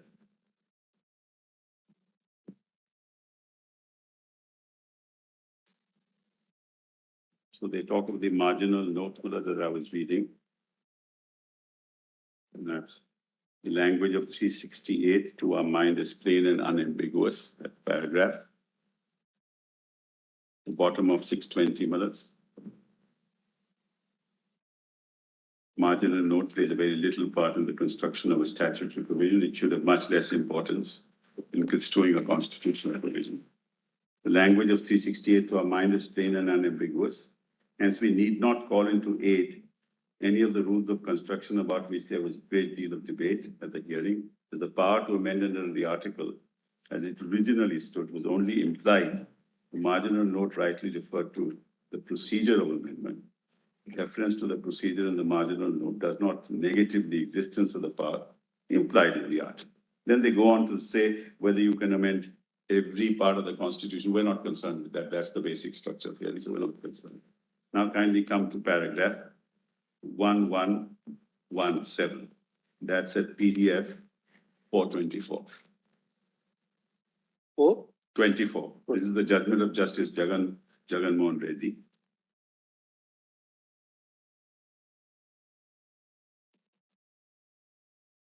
Page? Paragraph 1117, page 424, PDF 424. Where reference is made to Dr. Ambedkar's speech. That's a very interesting observation. 424, you said? 424 PDF, paragraph 1117.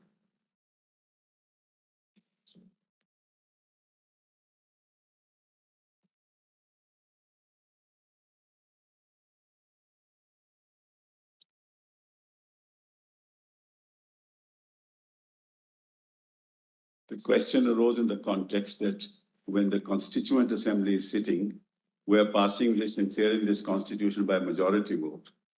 And this is an unelected body. When you give that power to the Constitution, why do you need 2/3?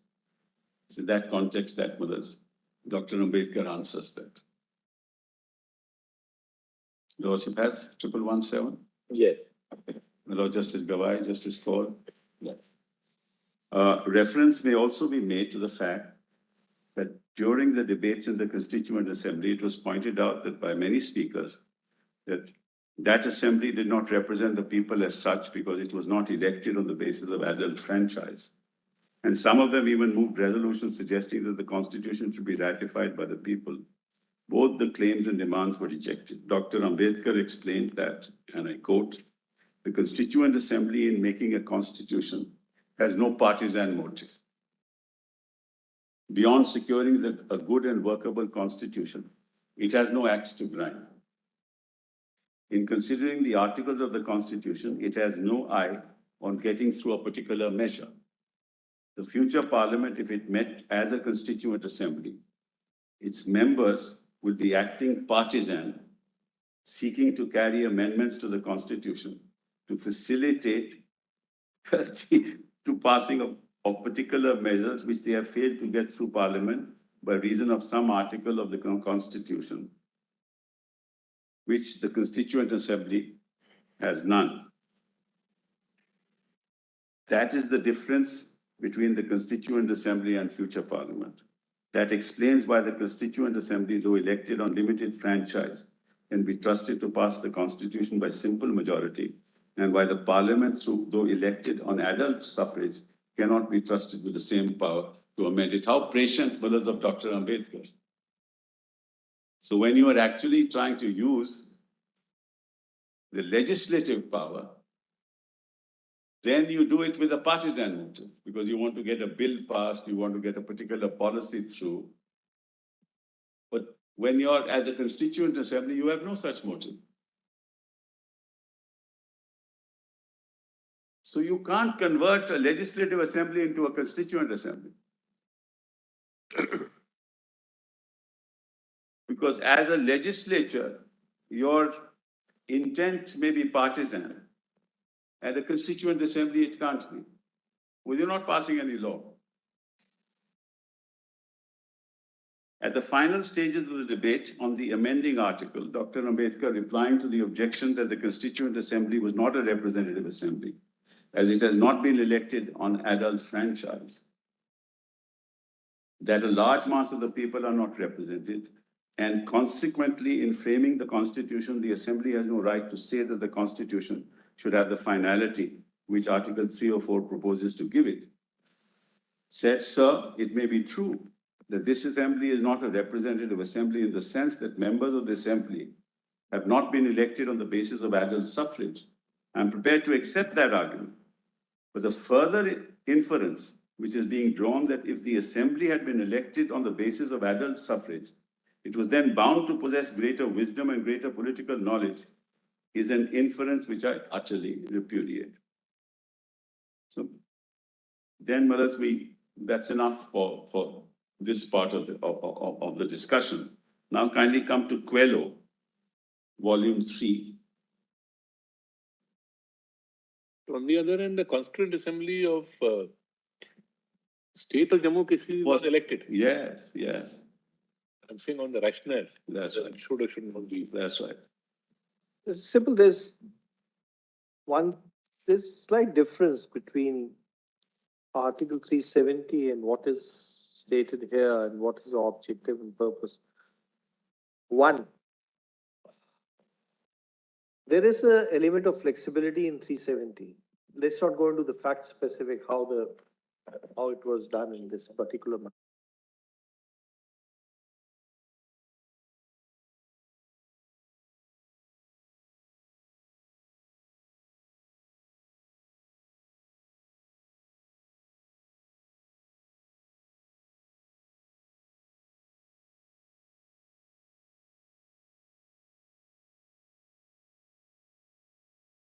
In the form of whether it's consultation or with prior, with acceptance, incorporate and become part of it. So when we read the proviso to clause 3, at the time when the constitution was adopted, obviously there was no constitution of J&K. No, and no Constituent Assembly. And no constituent assembly. But obviously they were aware that constituent assembly is going to come up and going to do it. Absolutely. So why can't we, when we interpret the constitution, because if we accept the argument that clause 3 was not to become dead after the constituent assembly had enacted or except they had proposed the constitution, why can't we accept that argument that the Constituent Assembly, for the purpose of the proviso, could, in a sense, be interpreted also to include the Legislative Assembly, keeping in mind the fact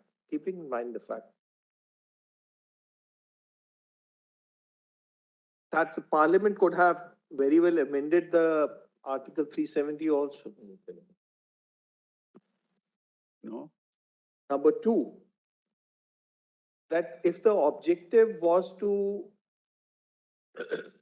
not to close or not to put the Article 370 in a straitjacket, which is obviously clear. It's a flexible article in the sense that you could, whether it's clause D or it's B1 or B2, you could keep on adding up to it and the orders passed reflect that. That's nothing to do with 370 sub-article 3. There's no flexibility there. Where's the flexibility? So it is incorporated in 3.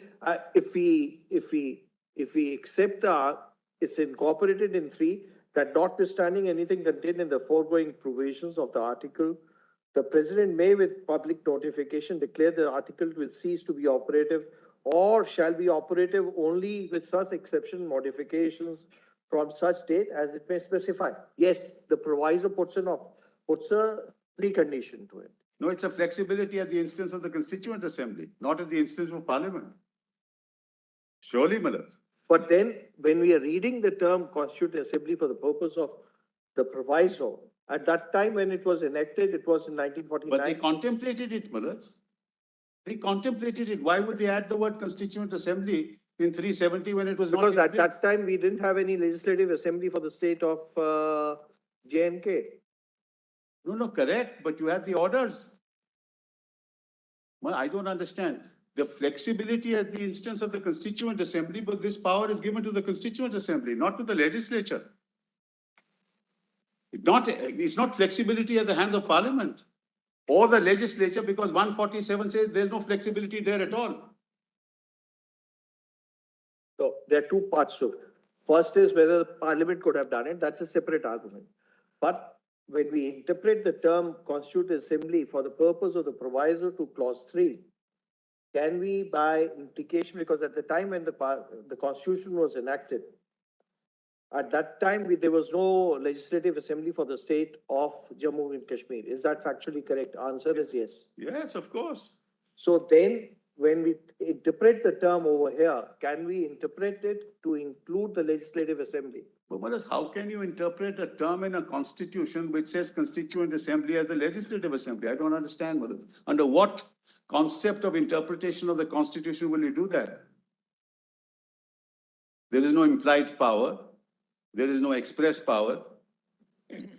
I mean, you can change any definition of any We are provision not, of we are the not, constitution. that may not be, that will be it. Look, the term constituent assembly, when it is used in the proviso to clause 3, at that time, there was no legislative For assembly the in purpose case. of framing the constitution that a constituent assembly is formed. That's not, Malad, there's nothing to do with the legislature, which is why, Malad, Keshavnand Bharti. See, the explanation which has been enacted was afterwards, is sometimes in 1952. Explanation acted and has been made part of part 1, clause 1, was probably in 1952, if I'm not mistaken. It was there, Malad. No, initially there. It was amended later on. That's not, it was there, but It was there, it was amended later. Yes, yes. Because at that time, then the legislative assembly was brought in. Council of Ministers was brought in. Because at that time, there was The no word council, governor, Malad, was had to be. there was no council of ministers at that time. That was the Maharaja, Malad.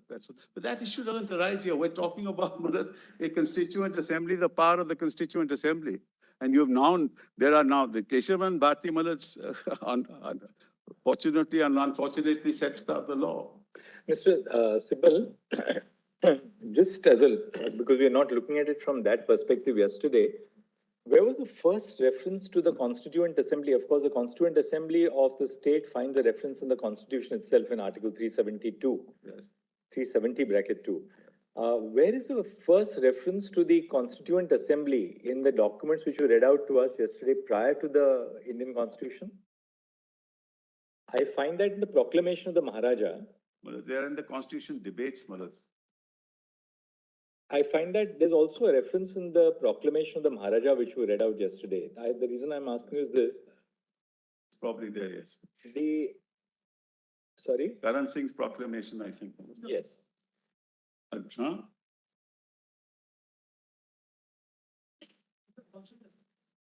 I've already mentioned that in the Constituent Assembly debates. Iyengar, Malad, your Lordship will remember. Yes.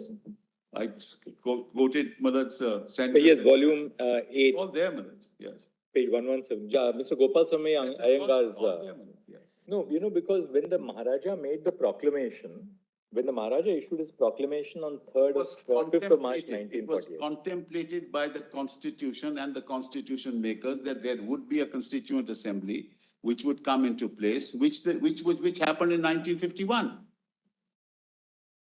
Right. That's what happened. What happened first was when the Maharaja made his proclamation in 1948, he spoke of a national assembly. Yes, absolutely. Right? He says, my council of ministers shall take appropriate steps as soon as restoration of normal conditions have been completed to convene a national assembly based upon adult suffrage. Then 5, the constitution to be framed by the National Assembly Yes. shall provide adequate safeguards for the minorities and contain appropriate provisions guaranteeing for the freedom of conscience. Right. Now, what appears to have happened was that before elections were held, by adult suffrage, they composed the Constituent Assembly. That's how the Constituent Assembly came into existence. Now, your whole argument is, of course, that, what is to be done by a Constituent Assembly cannot really be done by a Legislative Assembly, and therefore less so by the central government assuming the character of a Legislative Assembly under 356. That's the, what happens then if there is no Constituent Assembly?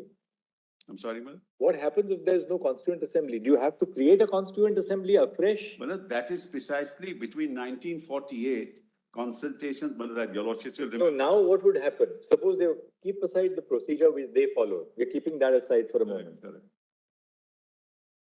373 postulates the Constituent Assembly has to give its Right, recommendation right. on any proposal for abrogation. Right. Suppose the president were to move a proposal for abrogation. According to you, how would that be effectuated now, say in post-1957 India? So, Malad, let me answer that in two parts. Malad. Number one, what my lord is putting to me is in 1948, they contemplated a National Assembly. Right. But your lordships must remember that those were years between 1948 and 1950, especially after 1947, after the Instrument of Accession was signed, Malad. After the Instrument of Accession was signed, those were transitional periods. And when the Constitution came to be framed, there was a dialogue between the state of Jammu and Kashmir that then stood through the Maharaja and the government of India. And both of them decided that we will put this into the Constitution, that is 370, use the term Constituent Assembly, and you will then set up a Constituent Assembly to frame the Constitution and decide what you want to do. You must understand the historical context in which this happened. This has not happened in an isolated fashion. Malad, the Parliament of India, the Constituent Assembly in India, framed a constitution which included a provision for a Constituent Assembly of Jammu and Kashmir. Malad, surely that was not an isolated act. This happened in consultation and in agreement with the then Maharaja. And the J&K Constitution contemplates that this Legislative Assembly will have no role in regards to the amendment of the provisions of the Constitution relating to Article 370. Otherwise, they would not put that phrase. But then how would that, what sort of a Next question is, supposing there was no constituent. That's the next. how do we, then what Well, if there constitutional was no mechanism would be Constituent envisaged then? If there were no constituent assembly and your lordships were sitting in 5, I would have answered that question, but luckily we have a constituent assembly. Because I can't answer a hypothetical question as to what would How have would you happened. then, how would you then put into place the constitutional machinery? Because there has to be machinery. It can't be that, because there is no Constituent Assembly, because there is no Constituent Assembly, you cannot at all deliberate on a proposal for abrogation or modification of Article 370. Your lordship is putting to me, supposing the Maharaja refused to have a constituent assembly. No, take 2019. I'm sorry? Take 2019. Yes. When the Constituent Assembly has been convened, the Constituent Assembly has drafted the Constitution. Yes. Therefore, its role has come to an end. There is no Constituent Assembly. Correct. 2019, the President wishes to modify Article 370. Yes. Now, we've seen the process which they followed. Yes. What, according to you, would have been the constitutional process to... No constitutional process, because the Constitution of Jammu and Kashmir said in terms in 147 that no such bill can be introduced in the legislature. By them. By them. I'm talking about, no, by them, where the Constitution as it applies to the state of Jammu and Kashmir, which is part of the law applicable in Jammu and So, Kashmir. according to you, no constitutional procedure No. shall be initiated for abrogation of Article 370 at all. I've been saying it's permanent. Why do you, Malad, I've been The saying? argument is that after 1957, Yes. the president ceases to have any power under Article, sub-article 3 That of Article. was temporary between 1951 and 1957. Where do you get that power from? You see, the point is, Malad, at that time it was temporary because there was nothing in place. After 1957, sub-article 3 has become OTOs now. Yes, no, Malad. It can happen as a political decision. The Jammu and Kashmir government and the legislature of the state unanimously did what, and they merged. That's another issue altogether. So, Mr. Sabal, according to you, neither the assembly can do it, Yes. nor the parliament can do it. Yes, yes. What you are saying is, while other provisions of the constitution may be capable of amendment through a process envisaged for amendment, Yeah. other than, of course, if it is hit by basic structure, Correct. this is one provision which can never be amended. Well, and let it put it differently, but let me put it, under what power will this take place? Let's assume, Manoj, they can do it. If my lord I'm put just the question to thinking me, aloud, to have a under pers- which provision of the constitution can they do it?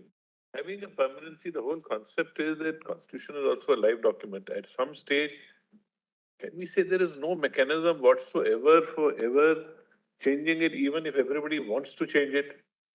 And it doesn't affect the basic structure. Then to say that if suppose all of Kashmir wants it, hypothetically And saying, a political act can be, but there can be a political act. And, And those negotiations, Clause 1 is the answer to this. 370 clause 1, bit by bit, modifications, exceptions, applications have come. Now, if, and one important thing your lordship may note is it's completely irreversible. Because it's completely irreversible, all those parts which have now been brought in, they cannot now reverse. So part 3, for example, have come in with Can modifications. Parliament not have amended the constitution exercising the 368 power to abrogate 370? No. Which means therefore that there is a provision of the constitution, apropos what fell from Brother Justice Call, that according to your submission, there is a provision of the constitution which lies even beyond the amending power of Parliament. That's right. Your lordship may note. So we are creating then a new category apart from basic structure. No, not That 370 belongs to that. It is inherent and it's integrated into 370 itself. It's not a new category. It's a category that exists. 370 clause 3 only provides that if you want to abrogate, there is a mechanism for abrogation, which is why it's temporary. Now, if 370 clause 3 goes and is not brought into service, 370 clause 1 can now be used, continuing with the legislative assembly, with the government of Kashmir, giving its consent, and the entirety of the constitution can be made applicable to Kashmir still under 370 clause 1. It can still be done. So the answer is not that it can't be done. I'm sorry. Let's assume Is it- what your argument on clause 3, Is which has allowed. been argued that clause 3 is today etched in stone, is now, this cannot be. not done. want to put Yes. is that 371, according to 370 sub clause 1, itself envisages bringing in different provisions. Correct. Tomorrow, through that process, it is said that each and every provision of the constitution applies to the state of Jammu. Yes. Then what remains of 370? Nothing. Then the only, To say that you can, It can in be a sense, make it, make completely 370 infructuous, yet it is sacrosanct where it can never be removed. Let me just explain, Manoj. Clauses 1 and 2 and 3 have to be read together. 2 is transitory. 3 provided for abrogation to be temporary. So if you have a constituent assembly and they are giving their recommendation, then the abrogation was immediately possible. It's a shortcut and 370 comes to an end. The long way around is through 370 clause 1 with applying provision of part So I'm 1. saying therefore said that Yes. 371, according to you, Yes, can mean, orders have been issued from time to time. yes. That it can say that each and every provision of the constitution. It can, of course. Correct. Once we come to that, Yes. I'm just thinking aloud, what remains in 370 after that? Which means So you are saying the shell of 370 should remain, but the substratum can we are saying be, that assimilation needs to follow the correct procedure. The 370 clause 1 procedure is still available, was what we are arguing. I don't know what It's he's arguing, but it's certainly not what Well, I'm. this is what we are saying. Yes, That, yes. that may be his The interpretation. expression. I think, let Mr. Sibal come, because, otherwise that'll, I think, Mr. Shankar Narayan, what will happen is, we are following a certain line and a link and a syntax, so. I mean, I think, we might be broken up in the nuance, of. Respect Mr. Sibal, he knows the law. We also therefore didn't jump and answer the questions. I don't think. see, the nuances are so many as something Mr. Sibal is arguing, something which you propound to do so. Mr. Yes, he Trivedi can. said, no, this is not what I'm saying something different. So we'll have to see where the call, right? You I can say understand, so something your different, there's no argument I've issue at all. understood at your own turn. He says that you can keep the shell, but the process is 370 and There is another interpretation. The problem is that if there's a constitutional process to do it, it can be done. If there is no constitutional process to do it, then it has to be a political act. He's So why saying there not? is a constitutional process by which it can be done under 371. No, you can't do away with Yeah, I- 370 sub clause 3. No, suppose, after all, orders have been issued from time to time, bringing different provisions of the constitution in Right, force. right. Can you not say that another order be issued that it can under one saying that all the provision of the constitution apply and list them all of them and say all of them apply? You know, the problem there is if you say all of them will apply, it applies to what? The concurrent list and the instrument of accession. Mr. Sibal, It doesn't apply to the other parts. insofar as clause D is concerned, Yes. there are no limitations. If you read it, much of the provisions of the constitution shall apply in relation to the state subject to such exceptions and modifications as the precedent may by order specify. Correct, This is done by second proviso, correct.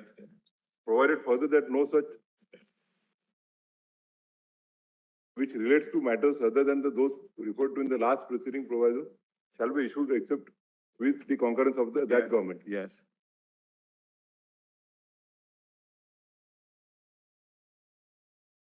The TT of accession, defense and commerce That's and so on. correct, that's correct. So if- And the lists involved there. And the list involved. Correct. So suppose if the parliament Yeah. decides to make the entire provisions of the constitution applicable to Jammu and Kashmir. Yes.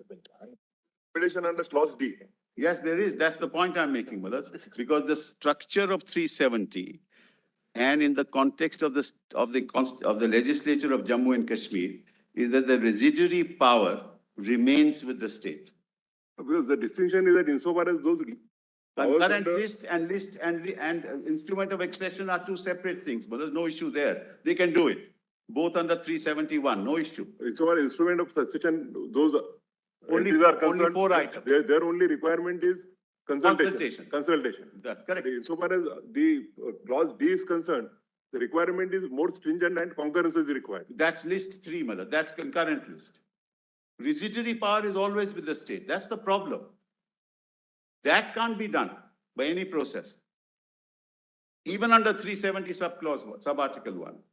That's the problem. But I see the point that my lord is making, that look, once the Constituent Assembly is over, then of course there's a status quo, it can't be changed. This is what my lord is putting to me. Yes, there is, but then we have to find a constitutional procedure through which it can be done. Not amount to equating it with the principle of basic structure itself, that it can never be done.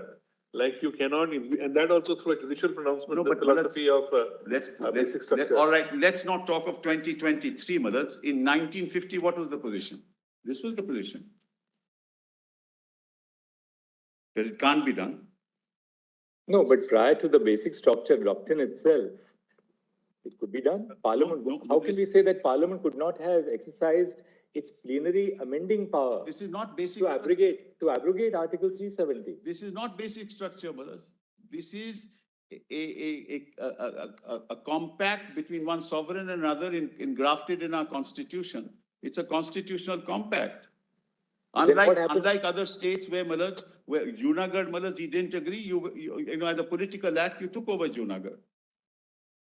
He ran away, the Maharaja ran away, Malaz. But that, Mr. Sibal, there, I think we are treading on thin ice, because the moment we say that this was just a recognition, this was a recognition of a compact between one sovereign state and another which forms a part of our constitution, then such a sovereign compact is capable of being overridden That's all right, Malaz. So then we could. by the sovereign of the succeeding state. That debate is a separate debate which doesn't arise in this case because there's a procedure that they have followed.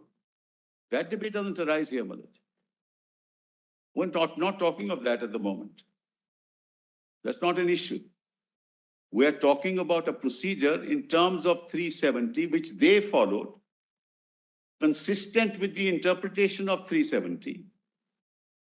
Having taken that position that we need the consent of the Constituent Assembly. Is that's- this the Constituent Assembly according to you? Yeah, Yes. that's right. That's the procedure. That we've We're appreciated only that on that. submission. Yes, of course, we have appreciated that We are submission. limited only on that. That the Large- process, in other words, your contention is that the process which the government of India followed assumes that the proviso to clause 3 applies, Yeah, that this change has to be brought in through a constituent assembly. correct. But this was evidently not the constituent assembly because A, it was the legislative assembly that you have invoked, And to even that legislative assembly was dissolved and ultimately Parliament was exercising that power in the 356. Now, the larger question, supposing your lordships were to say this is not the right procedure, then the question will arise, can they do it through any other procedure?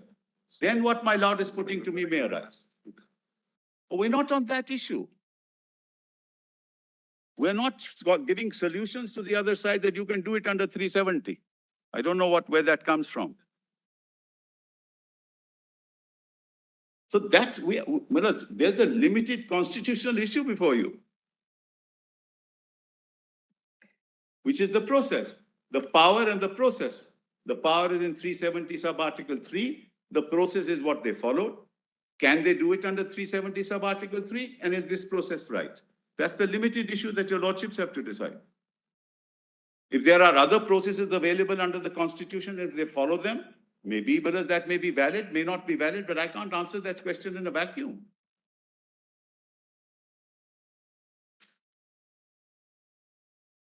But My lord is right. What my lord is putting to me, the problem is the residuary power is with the state, and I've shown your lordships, Mullad's provision after provision, right from the Delhi Pact in 1952, that that's the case.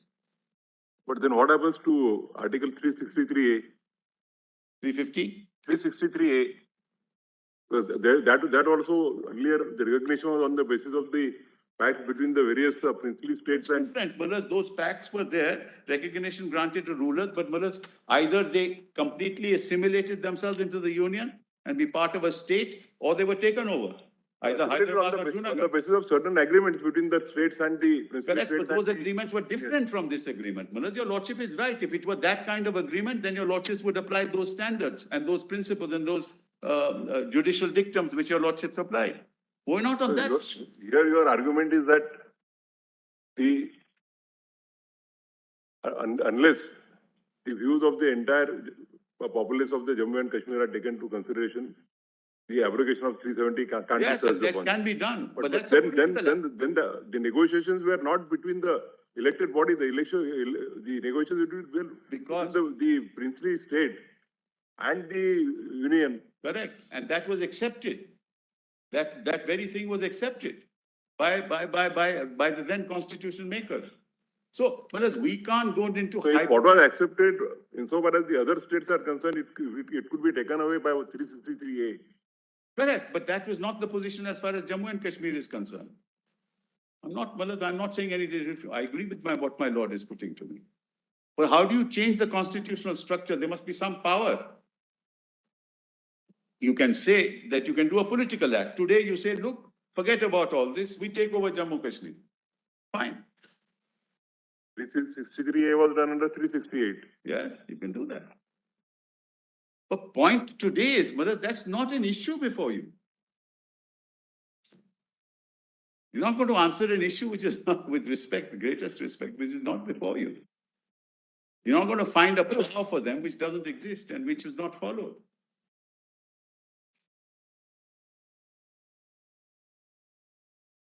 Yes, Mr. Go back.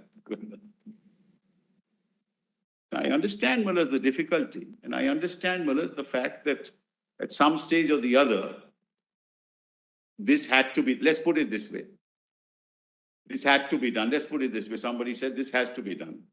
But then Mullah, there must be found a constitutional way of doing it. I'm not saying there are. It has to be done, I would say, but whether it could be done or not. No, not That could means be. the mandate. Question is, you say it can't be done. No, I say this was a political act. I don't say anything more than that. This was a pure political act.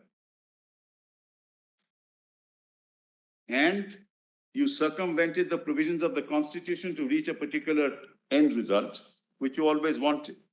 That's the second part is that, which you will argue, of course, that the Yeah. process by which they followed was. Yes. Well, that is the issue before you. There's no other issue before you. According to you, this could have been only done on the recommendation of the Constituent Assembly. Absent a Constituent Assembly, you cannot exercise the power to abrogate. Number one. Number two, in any case, it is they who believed that this could only be done through the Constituent Assembly. Apart from the fact that I say that it could be done, they also believe that it could be done, and they followed that procedure. Now, whether that procedure was right, was wrong, is for your lordships to decide. Whether there is another way to do it is something that they will decide. That's all that I can say. I don't want to make the argument in a hypothetical argument, conjuring up issues that don't arise in this case. And I don't want to give a helping hand as my learned colleague wants to do, because he can do it outside the court. The lighter side, you said if you had to do it, you would do it a different way. Maybe. But you can't introduce a bill in Parliament at 11 o'clock, pass a resolution without anybody knowing about it. Of course, those are internal procedures. You're the Parliament. I'm not saying anything. 212. Yeah, so I'm just saying, 11 o'clock, Well, as nobody a- knows. Nobody knows. Larger issue, as a member of Parliament, you will say, don't touch us. Yes. That's right. So I'm not touching that process either. I'm only saying that this is what, it sort of fits into the argument that this is was a political process carried through certain constitutional means, which unfortunately were not available. Always a political process, Mr. Sibal. Only question is whether it is within the constitutional means or not. That's right. Everything is a political process. No, I'll tell you how, Manoj, because now let me just go through Coelho and then I'll go back to the list of dates. Yes. Volume 3. You want us to read what now? Volume 3, Manoj. Page PDF 323. And the fact of the matter is, Manoj, apropos what my learned friend said, almost all the laws applicable in the Union of India were applicable in Jammu. As of today, Manoj, I have a list, it runs into, pages after pages. Everything has been adopted, apart from other than the residuary power. Everything is adopted. Everything. It's like Mr. Sibal, 100 and... You are referring volume 3? Yes, volume 3. Volume 3, PDF 323. Case law, volume 3. Yes. No, there is a separate volume for, Case law volume. Yes, sorry, Miller, case law volumes. Yes. It's Coelho. Coelho, Miller. Coelho and Rameshwar Prasad, they are in one volume.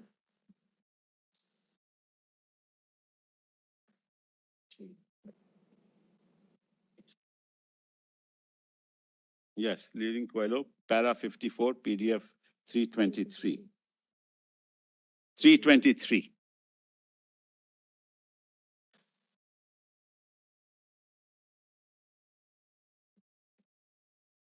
Running page 776, Malak.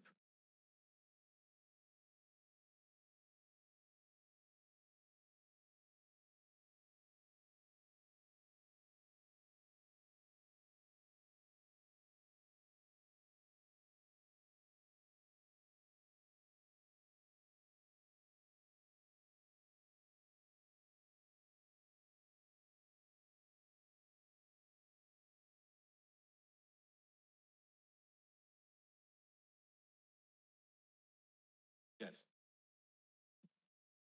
323, para 54.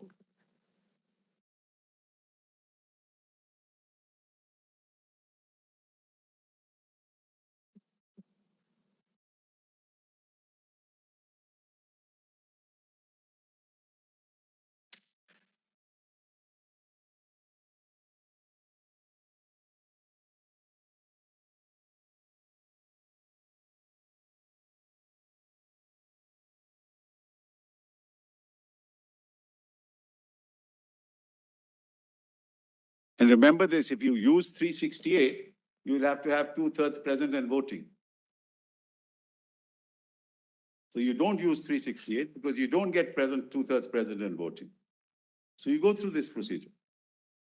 So the question whether 368 could have been used or not is a separate issue. And had that been used, we'd have had another argument here, but it's not an issue here. Yes, Mr. Sibal. Which I'm is just telling you which the is the hurdles para in the from Coelho that you would like us to see? Yes, para 54. At page?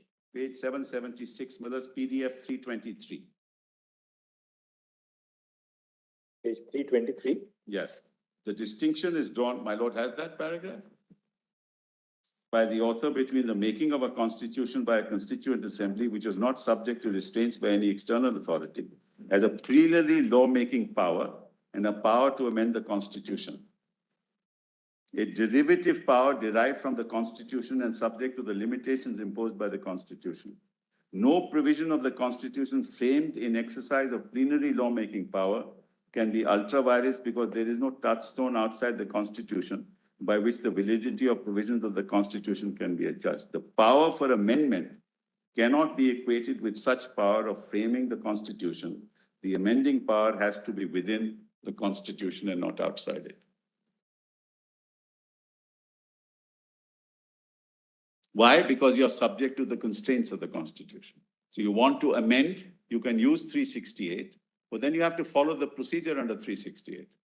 But so, for example, if you were to say that you amend the definition and say the provision for consent of the states is not required. Approval of the states is not required. Can you do that? The answer is no. That's a proviso to 368. So if you want to work within the constitution, you have to follow then what the constitution obliges you to do constitutionally. If 368 were available. All right, apart from Coelho, which is the next? Yes, next is para 118 of Coelho itself. PDF? PDF page 344.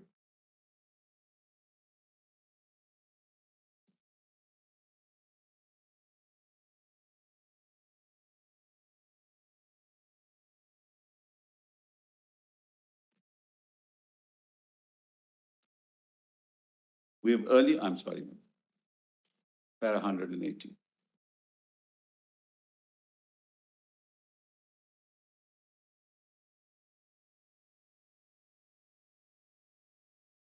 We have earlier noted that the power to, my lords have that?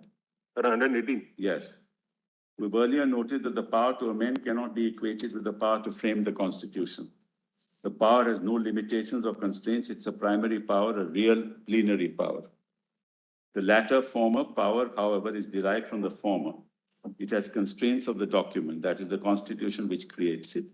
This derivative power can be exercised within the four corners of what has been conferred on the body constituted, namely Parliament. The question before us is not about the power to amend Part 3. As per Keshavnan Bharti, power to amend exists in Parliament, but it is subject to the limitation of the doctrine of basic structure. The fact of validation of laws based on exercise of blanket immunity eliminates Part 3 in entirety. Hence, the rights test as part of the basic structure doctrine has to apply. So, Malats, therefore, we are now left with a Parliament which seeks to amend 370. So, therefore, it has to work within the constraints of the Constitution. That's what we're concerned with. We're not concerned with any other interpretation of the Constitution.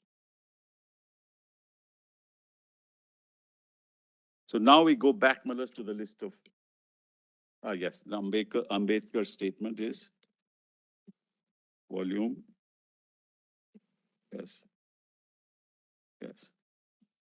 Document volume 8, PDF page 26. Yes. Volume 8, documents volume 8, PDF page 26. Malas, quite frankly, PDF page? 26.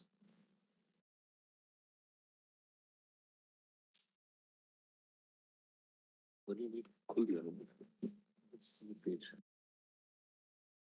Just 2 paragraphs, and then I'm done with this issue altogether, Malas. PDF page 26. Documents volume 8.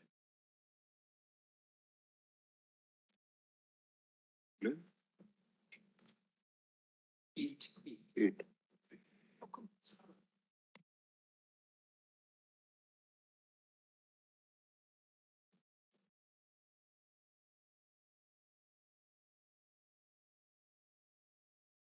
Your Lordship has it, may I read it? Page? Page 26, paragraph starting the provisions relating to amendment of the Constitution.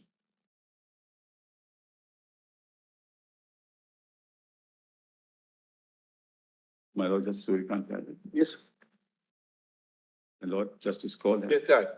The provisions relating to amendment of the Constitution have come in for a virulent attack at the hands of the critics of the draft Constitution. It is said that the provisions contained in the draft make amendment difficult. It is proposed that the Constitution should be amendable by a simple majority, at least for some years. The argument is subtle and ingenious.